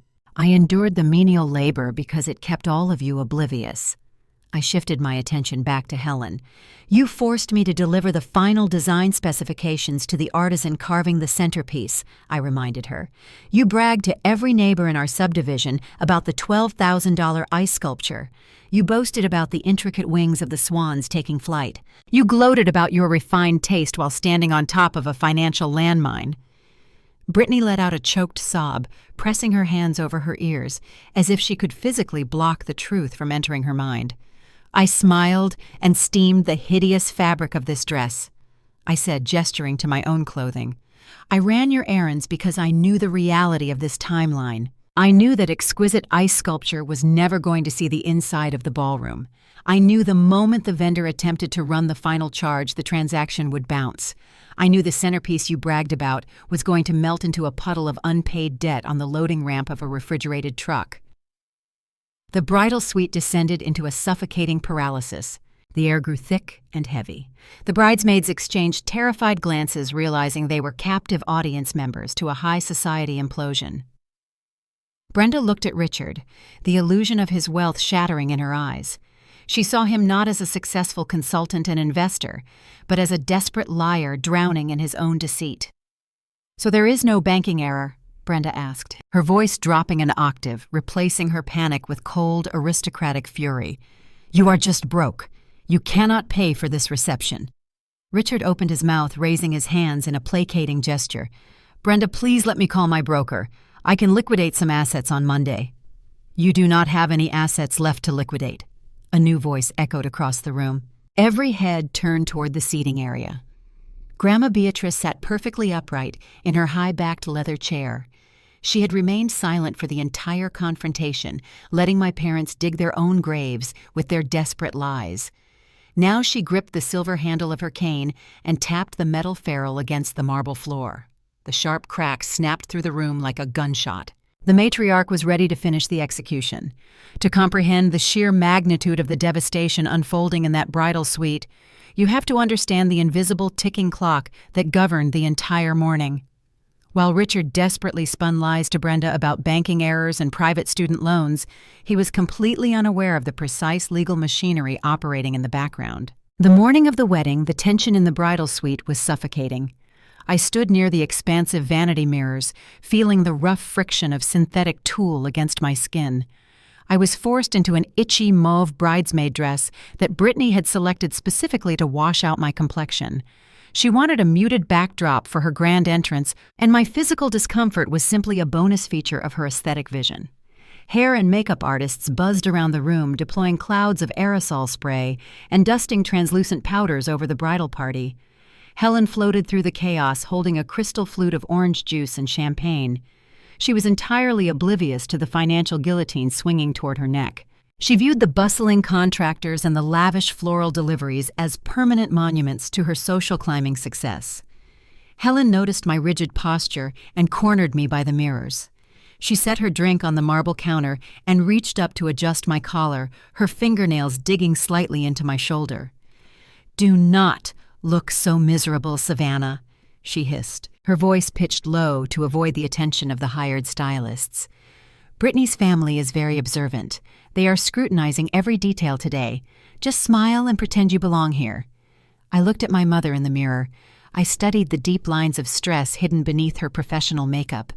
Behind my reflection, I thought about my grandfather's heavy medical stethoscope. I thought about the forged signature resting in the manila folder hidden inside my black leather clutch. I let a slow, deliberate smile curve my lips. "I will smile, Mom," I said smoothly, maintaining unbroken eye contact through the glass. "I promise this is a day nobody will ever forget." She patted my shoulder, her tense posture relaxing. She missed the lethal promise embedded in my tone. She interpreted my compliance as defeat, turning her attention back to the mimosa station. I stepped away from the vanity and slipped into the private marble bathroom, locking the heavy door behind me. The noise of the suite became a dull hum. I leaned against the cool, tiled wall and pulled my smartphone from my purse. The screen glowed, displaying an encrypted text message from Mr. Sterling. "Injunction filed. Accounts frozen. Asset freeze goes live at 1:30 in the afternoon." I read the precise legal update, feeling a cold rush of adrenaline steady my pulse. The ceremony was scheduled to begin at 2, but the final vendor payments, including the country club's remaining balance, the caterer and the live band, were configured to auto-draft at exactly 1:30. The dominoes were perfectly lined up. All I had to do was wait for the clock to strike, which brought us back to the present moment. The analog clock on the suite wall ticked relentlessly. Grandma Beatrice had just silenced Richard's frantic lies with a single strike of her silver-handled cane. Brenda stood frozen, her arms crossed, waiting for the matriarch to explain the sudden financial paralysis. Richard swallowed hard, a visible drop of sweat tracing the line of his jaw. "You do not possess any assets left to liquidate, Richard," Beatrice stated, her voice echoing in the silent room. "You cannot call your broker because your broker received the federal cease and desist order 20 minutes ago. Your investment portfolios, your checking accounts, and the fraudulent equity lines you opened against your suburban home are entirely locked." Before Richard could attempt another pathetic defense, a sharp electronic chime pierced the quiet room. The digital tablet clutched in the venue manager's hands vibrated violently. Then it chimed again and again. A rapid succession of harsh electronic alerts signaled the arrival of the 1:30 automated billing sweep. The manager looked down at her screen. Her eyes widened, tracking the cascading notifications. The color drained from her cheeks, leaving her skin an ashen gray. "The automated system is executing the final sweeps," she whispered, her voice shaking. "The country club reception balance just processed a hard decline. The live band agency just registered a failed payment and triggered an automatic cancellation protocol. The catering contractor deposit bounced." The room watched in real time as the luxury wedding dissolved into a string of failed transactions. It was no longer a preliminary hold or a single suspicious credit card decline. The entire infrastructure of the event was collapsing simultaneously. The musicians were packing up their instruments. The kitchen staff was turning off the gas ranges. Brittany let out a piercing scream, tearing off her custom silk robe. She stood in the center of the suite wearing her expensive bridal gown, surrounded by the ruins of her social ambition. Chase tried to reach for her, but she backed away, batting his hands into the air. "Do not touch me," she sobbed, her chest heaving. "You promised me a flawless weekend. You promised me prestige. You have nothing. You are a fraud." Brenda stepped forward, shielding her daughter from Chase. Her aristocratic composure hardened into pure disgust. She looked at Richard and Helen, treating them like parasites who had infiltrated her pristine world. "You paraded around my country club boasting about your wealth," Brenda said, her tone dripping with venom. "You insulted your own daughter, framing her poverty as a character-building exercise while you funded the charade with empty accounts. We are leaving." "Brenda, wait," Richard pleaded, taking a desperate step forward. "Please stay. We can salvage the reception. I can sign a promissory note right now to cover the balances." "A promissory note requires collateral," Beatrice interjected, cutting off his pathetic negotiation. "And you no longer own anything of value." Richard turned slowly to face his mother. The reality of his ruin finally penetrated his thick layer of arrogance. His shoulders slumped, and his breath came in short, shallow gasps. He realized the legal snare was not an accident. It was a targeted strike. "What did you do?" he choked out, staring at the matriarch. "I did exactly what was required to excise a tumor from this family," Beatrice replied. She looked across the room, making direct eye contact with me.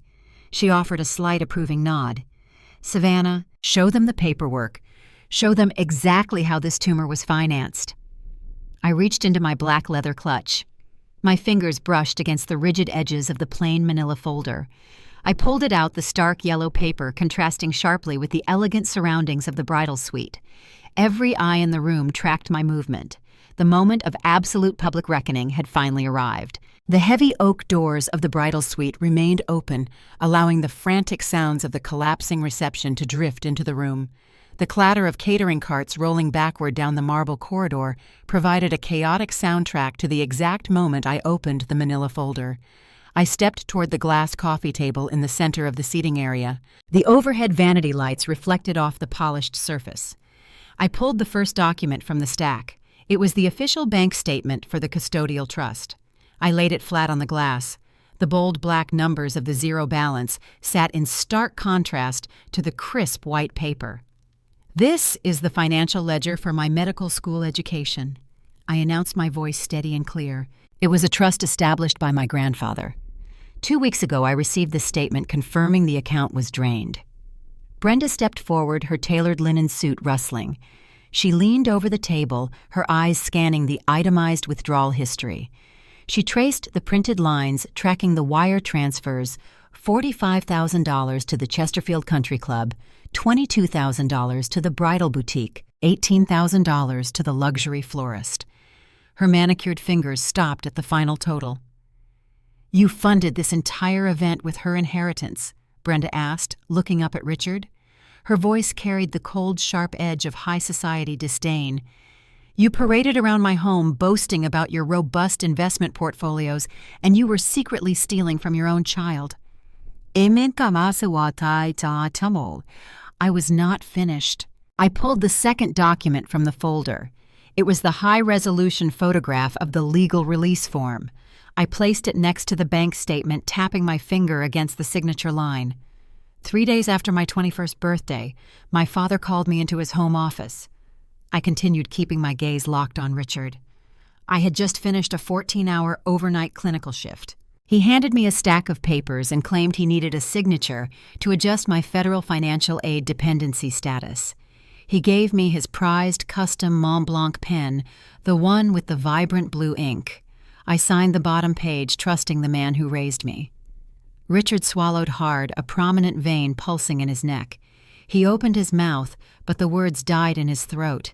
"He took that signature page," I said, turning to face Brittany, "and he attached it to a legal waiver authorizing the wealth management firm to liquidate my trust and transfer the balance into his personal checking account. My father committed felony forgery to purchase your wedding aesthetic." Brittany stared at the blue ink on the photograph. Her breathing grew shallow and rapid. She clutched the fabric of her expensive bridal gown as if the silk might suddenly catch fire. She looked at Helen, who was shrinking back against the wardrobe racks, her hands pressed over her mouth. "You stole from a college student to buy my floral arrangements," Brittany shrieked, her voice breaking. "You let me plan a 300-guest luxury reception on stolen money." "The aesthetic required capital," I replied smoothly, "but the flowers and the ice sculptures were merely a convenient smokescreen. The theft was not orchestrated solely to impress your family, Brittany. It was executed to protect the golden child." I pulled the final piece of evidence from the folder. It was the printed screenshot of the group text message Helen had accidentally sent to my phone. I did not place this one on the table.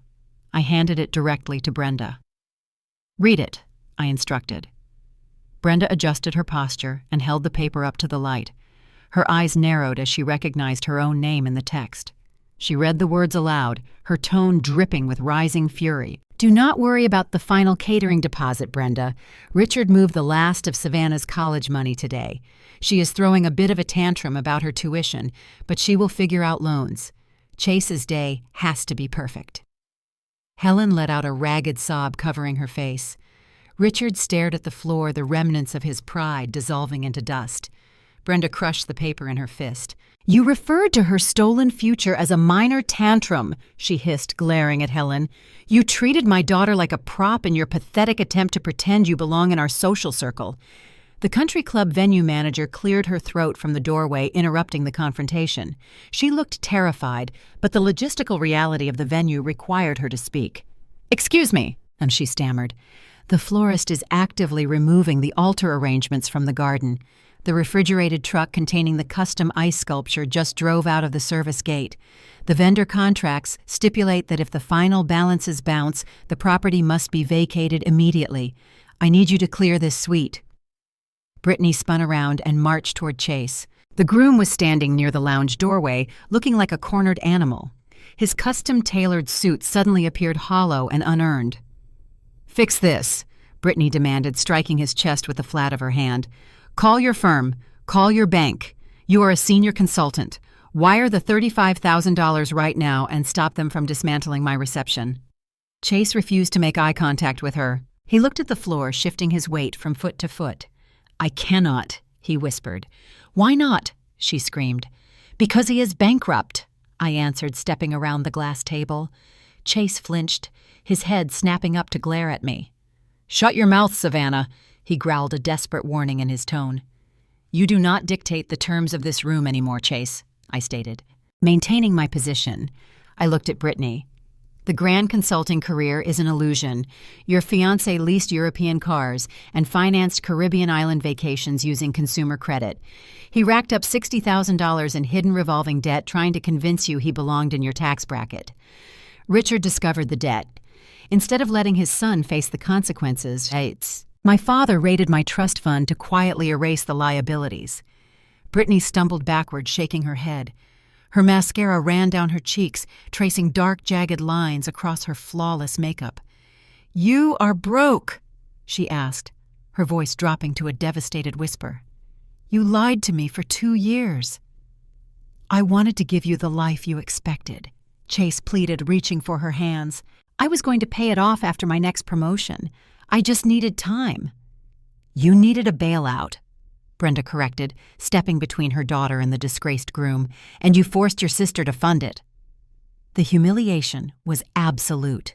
The intricate facade the Rivers family had spent decades building shattered in front of the exact audience they worshipped. The secret I had carried on rattling city transit buses and during blistering laundry room sessions was now public record. Helen dropped to her knees on the marble floor, the tulle of her expensive mother-of-the-bride dress pooling around her. She looked up at Grandma Beatrice, her face streaked with tears. "Please," Helen begged, her voice raw and pathetic, "please fix the accounts. We will pay Savannah back. We will set up a payment plan. Just release the funds so we can save the ceremony. The guests are already sitting in the garden. We will be ruined in this town." Grandma Beatrice looked down at her daughter-in-law. The matriarch's expression remained carved from ice. "You are already ruined, Helen," she replied. "You chose neighborhood gossip over the survival of your own child. You harvested Savannah's future to buy a fleeting moment of prestige. I will not authorize a single cent to shield you from the consequences of your greed." Richard stepped forward, his hands raised in surrender. "Mother," he pleaded, his voice thick with panic, "if the injunction holds, the bank will foreclose on our house by the end of the month. We leverage the equity to float the wedding deposits. We will have nowhere to live." "That is a logistical problem for you to solve, Richard," Beatrice stated, gripping her silver cane. The sound of heavy footsteps echoed in the marble corridor. A man in a sharp charcoal suit stepped through the heavy oak doors, carrying a thick leather briefcase. Mr. Sterling, the estate attorney, surveyed the chaotic room. He noted the shattered crystal, the crying bride, the kneeling mother, and the disgraced father. He walked directly to the glass coffee table and set his briefcase down. The brass latches snapped open with a sharp, authoritative click. Mr. Sterling extracted a crisp legal document and a heavy silver pen. He turned his attention to Richard. "The time for negotiating the social aesthetic has concluded." The lawyer announced, his voice carrying the lethal weight of a federal courtroom. "We are now transitioning to the criminal consequences of your actions." Richard stared at the legal document resting on the glass table. The blood drained from his face entirely. He recognized the heavy embossed seal of the county prosecutor. The final layer of the trap was armed. The brass latches of the leather briefcase rested open, casting small glints of light across the glass coffee table.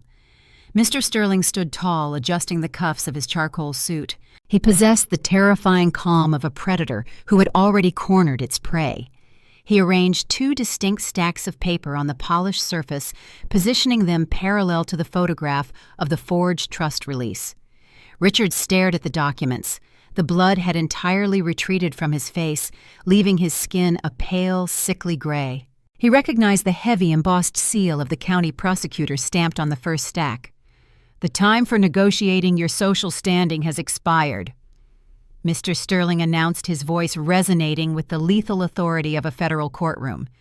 "We are now addressing the criminal liabilities you incurred when you decided to raid a protected custodial account." The attorney tapped his gold pen against the first stack of papers. "This is a drafted police report detailing 3 distinct felony charges: embezzlement, wire fraud, and identity theft. We hired an independent forensic handwriting analyst to review the signature page you submitted to the wealth management firm. The analyst confirmed the signature was executed in a specific proprietary blue ink, matching a registered Mont Blanc pen, the same pen you used to trick your daughter into signing a false tax document. The deception is thoroughly documented." Helen let out a sharp, breathless gasp.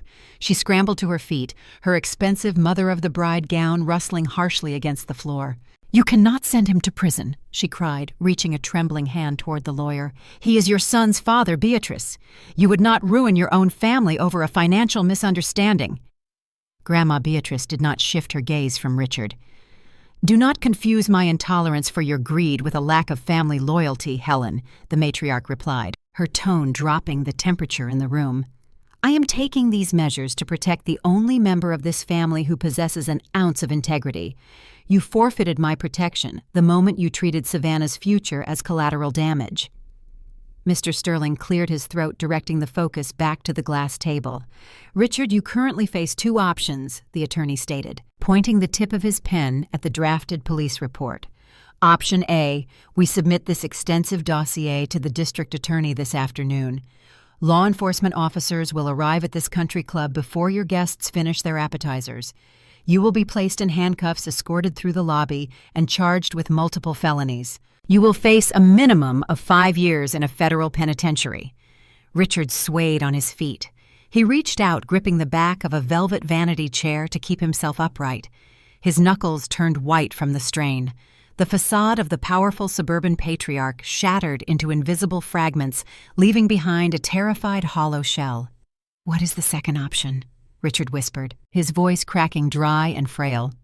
Mr. Sterling slid the second stack of papers forward. "This is a quitclaim deed, transferring the full equity and ownership of your primary residence in the suburbs directly to Savannah. Option B requires you to sign this document immediately. You will surrender the property to satisfy the $200,000 debt, plus the calculated damages regarding her predatory title loan and emotional distress. You will vacate the premises, within 30 days. The silence that followed the ultimatum was absolute. The terms of surrender were devastatingly simple. Richard could trade his freedom for his kingdom. He could avoid a prison cell by walking away from the pristine 4-bedroom colonial house that served as the crown jewel of his social identity. "We will be homeless!" Helen shrieked, her voice pitching into a hysterical register. "We leveraged the second mortgage to float the catering deposits. We have no savings. If you take the house, we have nowhere to go." "That is the precise definition of a consequence, Helen," I interjected, stepping out of the shadows. I walked toward the table, standing beside Mr. Sterling. "You forced me to sell the title to my only vehicle to survive your theft. You condemned me to ride a rattling transit bus for 2 hours a day so you could purchase an ice sculpture. Now you get to experience the terror of displacement." Richard looked at me. His eyes were wide, swimming with a desperate, pathetic plea for mercy. He searched my face, looking for the compliant, submissive daughter he had bullied and manipulated for 21 years. "Savannah, please," he choked out. "I am your father. I raised you. You cannot throw us out onto the street." I held his gaze. I thought about the crushing weight of the 30% interest rate gnawing at my sanity. I thought about the blistering burns on my hands from steaming the mauve bridesmaid dresses. I remembered the exact smirk on his face when he mocked my poverty during the rehearsal dinner toast. "Sign the deed, Richard," I commanded, my voice carrying no warmth, no hesitation, and no forgiveness. "Or I will personally hand the forensic dossier to the responding officers." Richard recognized the finality in my tone. The fight drained out of him, escaping like air from a punctured tire. He slumped forward, his shoulders rounding in defeat. He reached for the heavy silver pen Mr. Sterling offered. His hand shook violently as he pressed the metal tip against the crisp white paper. He traced his signature across the bottom line, relinquishing his empire to the daughter he tried to erase. The transfer of power was complete. I owned the house. The debt was secured. The sound of the pen scratching against the paper broke the spell, holding the rest of the room captive. Brittany, who had been standing frozen near the vanity mirrors, suddenly inhaled a sharp, jagged breath. She looked at Chase. Her groom stood useless in the corner, stripped of his fabricated wealth and exposed as a bankrupt fraud. "You leased the cars," Brittany asked, her voice eerily calm, carrying the dangerous edge of a looming storm. "You financed the Caribbean vacations on credit cards. You let your father steal your sister's inheritance to pay off your secret debts so you could pretend you were a high-powered consultant."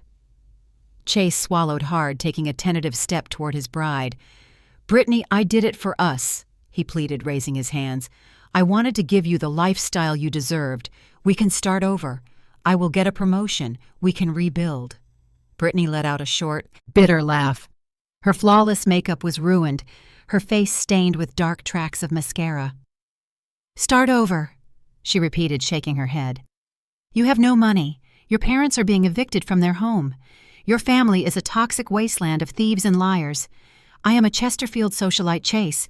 I do not start over with bankrupt frauds." She reached for her left hand. Her fingers gripped the heavy diamond engagement ring resting on her ring finger.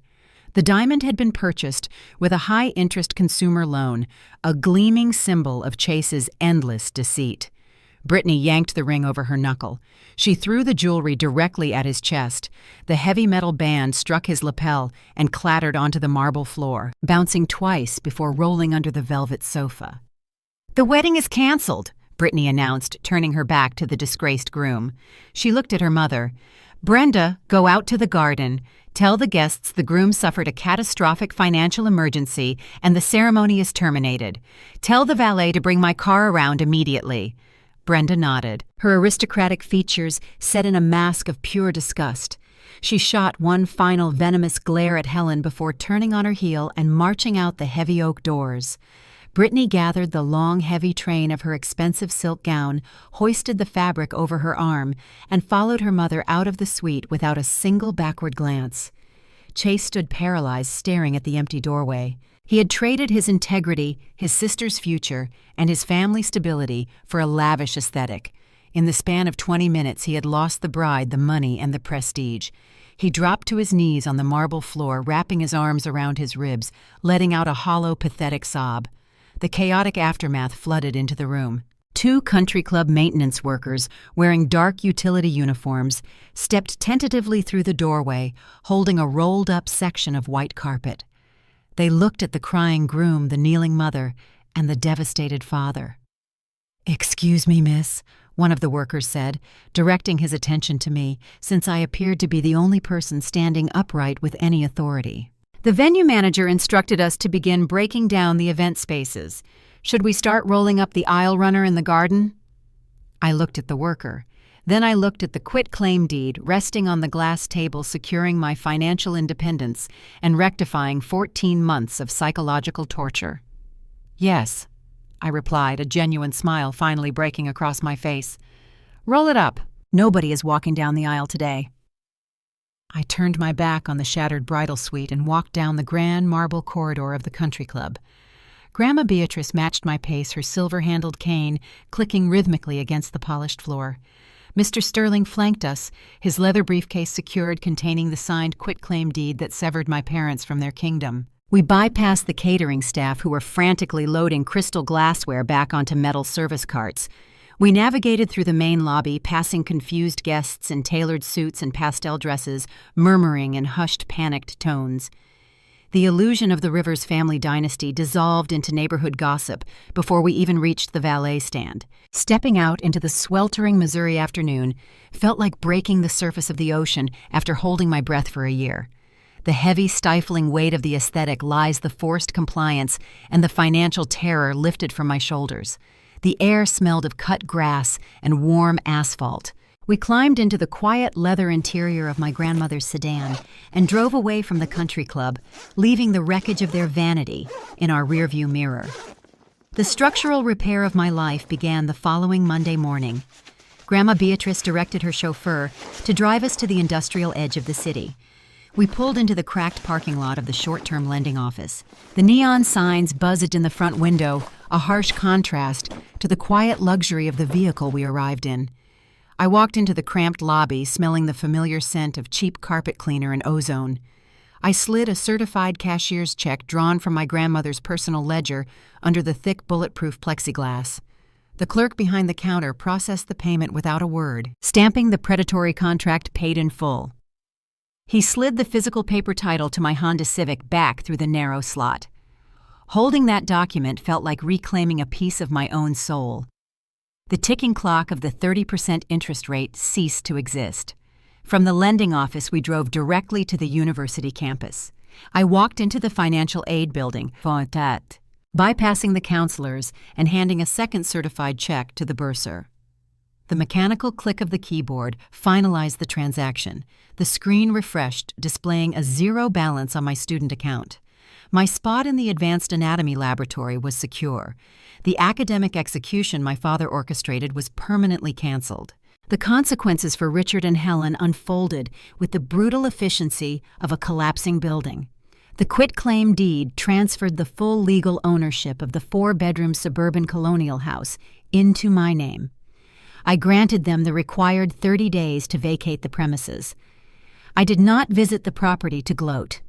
I possessed no desire to stand on the hardwood floors where my inheritance was stolen. I received a single text message from a neighbor confirming a budget-moving truck was idling in the driveway. Richard hauled cardboard boxes by himself while Helen sat in the passenger seat crying behind dark sunglasses. I hired a real estate agent and listed the property below market value to ensure a rapid transaction.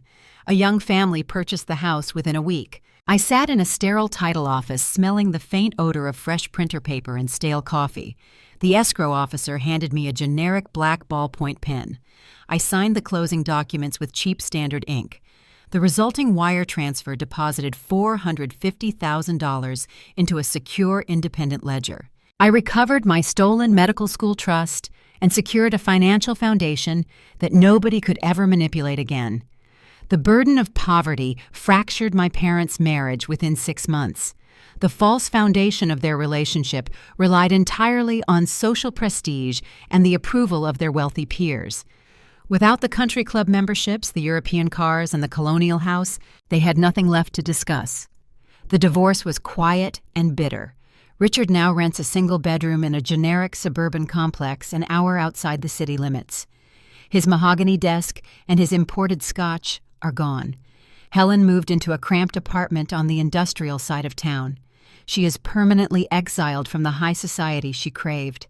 Her former friends from Chesterfield blocked her number and severed all contact the moment the country club scandal became public knowledge. She spends her days scrolling through digital photographs of charity galas she can no longer attend. The most poetic justice was reserved for the golden child. The elite socialites of Chesterfield do not forgive public humiliation. Brenda and her husband filed a ruthless civil lawsuit against Chase to recover the lost catering and venue deposits. Stripped of his father's stolen money, Chase lacked the capital to hire a defense attorney. He was forced to liquidate his fabricated life. He surrendered the keys to his prized luxury sedan to satisfy the court judgment. When his consulting firm discovered the fraud investigation, they terminated his contract to protect their corporate reputation. The golden boy who once stood in a polished driveway mocking my transportation methods was reduced to the harsh reality of the working class. Today, Chase stands on the cracked asphalt of a city transit stop. He waits in the blistering humidity in the freezing rain. The diesel engine of the commuter bus rattles his teeth just like it rattled mine.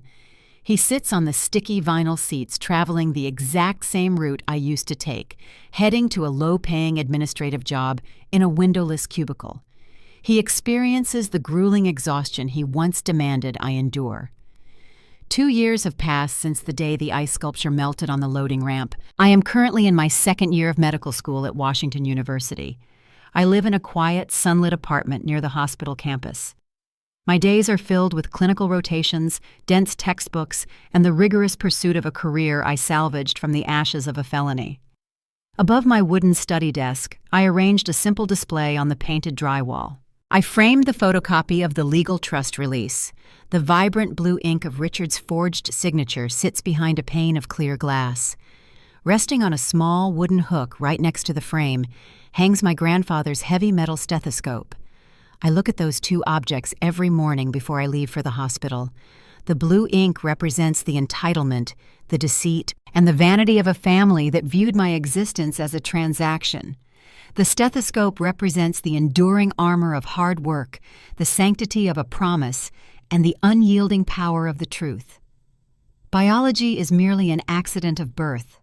Sharing a genetic sequence with someone does not obligate you to serve as the silent collateral damage for their ambition. Integrity is a conscious choice. You define your own boundaries and you construct your own table when the people supposed to protect you refuse to offer a seat. If you are currently sitting in the shadows, enduring the menial labor while someone else takes credit for your sacrifice, do not surrender. Gather your receipts. Document the reality.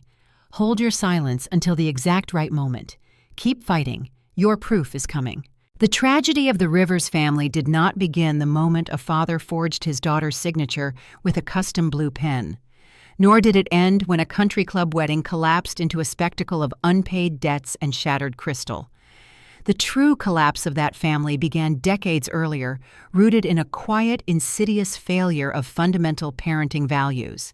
When we look back at the wreckage of Richard and Helen's lives, we are not merely examining a story of financial theft.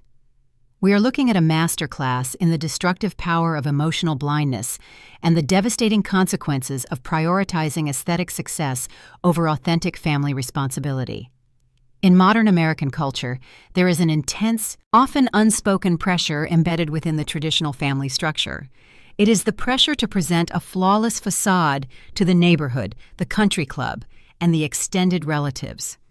We are taught to value the optics of success, the luxury vehicles in the driveway, the prestigious job titles, the extravagant life milestones, sometimes at the absolute expense of the character required to sustain them. Richard and Helen mortgaged their home, their integrity, and ultimately their daughter's future, simply to purchase an illusion of elite status. They forgot the primary mandate of parenthood to serve as the unyielding armor for your children, not the architects of their ruin. When parents abandon fairness and honesty, they do not just harm the child they betray, they destroy the child they favor. The dynamic between the golden child and the scapegoat is a toxic ecosystem that rots a family from the inside out. By shielding Chase from the natural consequences of his reckless consumer debt, Richard and Helen crippled him. They taught him that his vanity was more important than his character, allowing him to build a life on a foundation of sand. They believed they were helping their son, but they were actually leaving him entirely defenseless against the real world.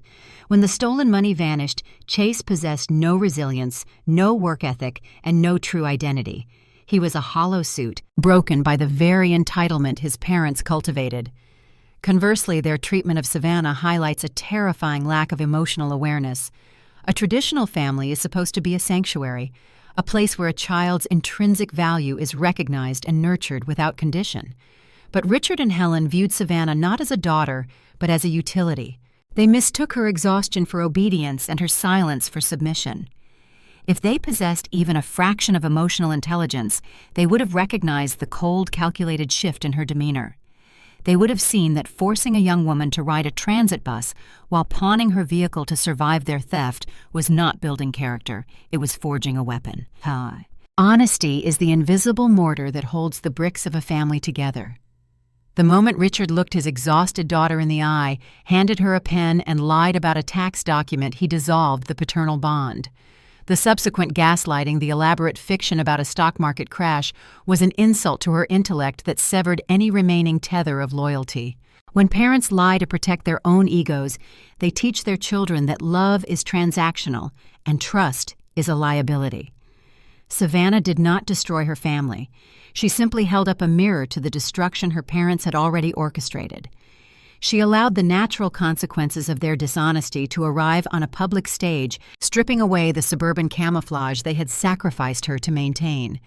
Long-term guidance in parenting requires the courage to enforce boundaries, the humility to admit fault, and the wisdom to value substance over spectacle. It means recognizing that a child's respect is earned through consistent, fair, and transparent actions, not demanded through authority. If Richard had possessed the moral fortitude to tell his son no, to force Chase to cancel the luxury wedding and pay off his own debts, the family would have faced an uncomfortable season of embarrassment. But they would have survived. The house would still be theirs. The family table would still be full. Instead, they chose the comfort of a lie over the friction of the truth. And they lost absolutely everything. We tell these stories not just for the thrill of the climax, but for the quiet reflections they provoke long after the screen goes dark. If you have ever felt like the invisible pillar holding up a fragile family, or if you have ever sat at a holiday dinner recognizing the hollow nature of the conversations echoing around you, you are not alone. There is a profound strength in choosing your own integrity when the people who raised you have abandoned theirs.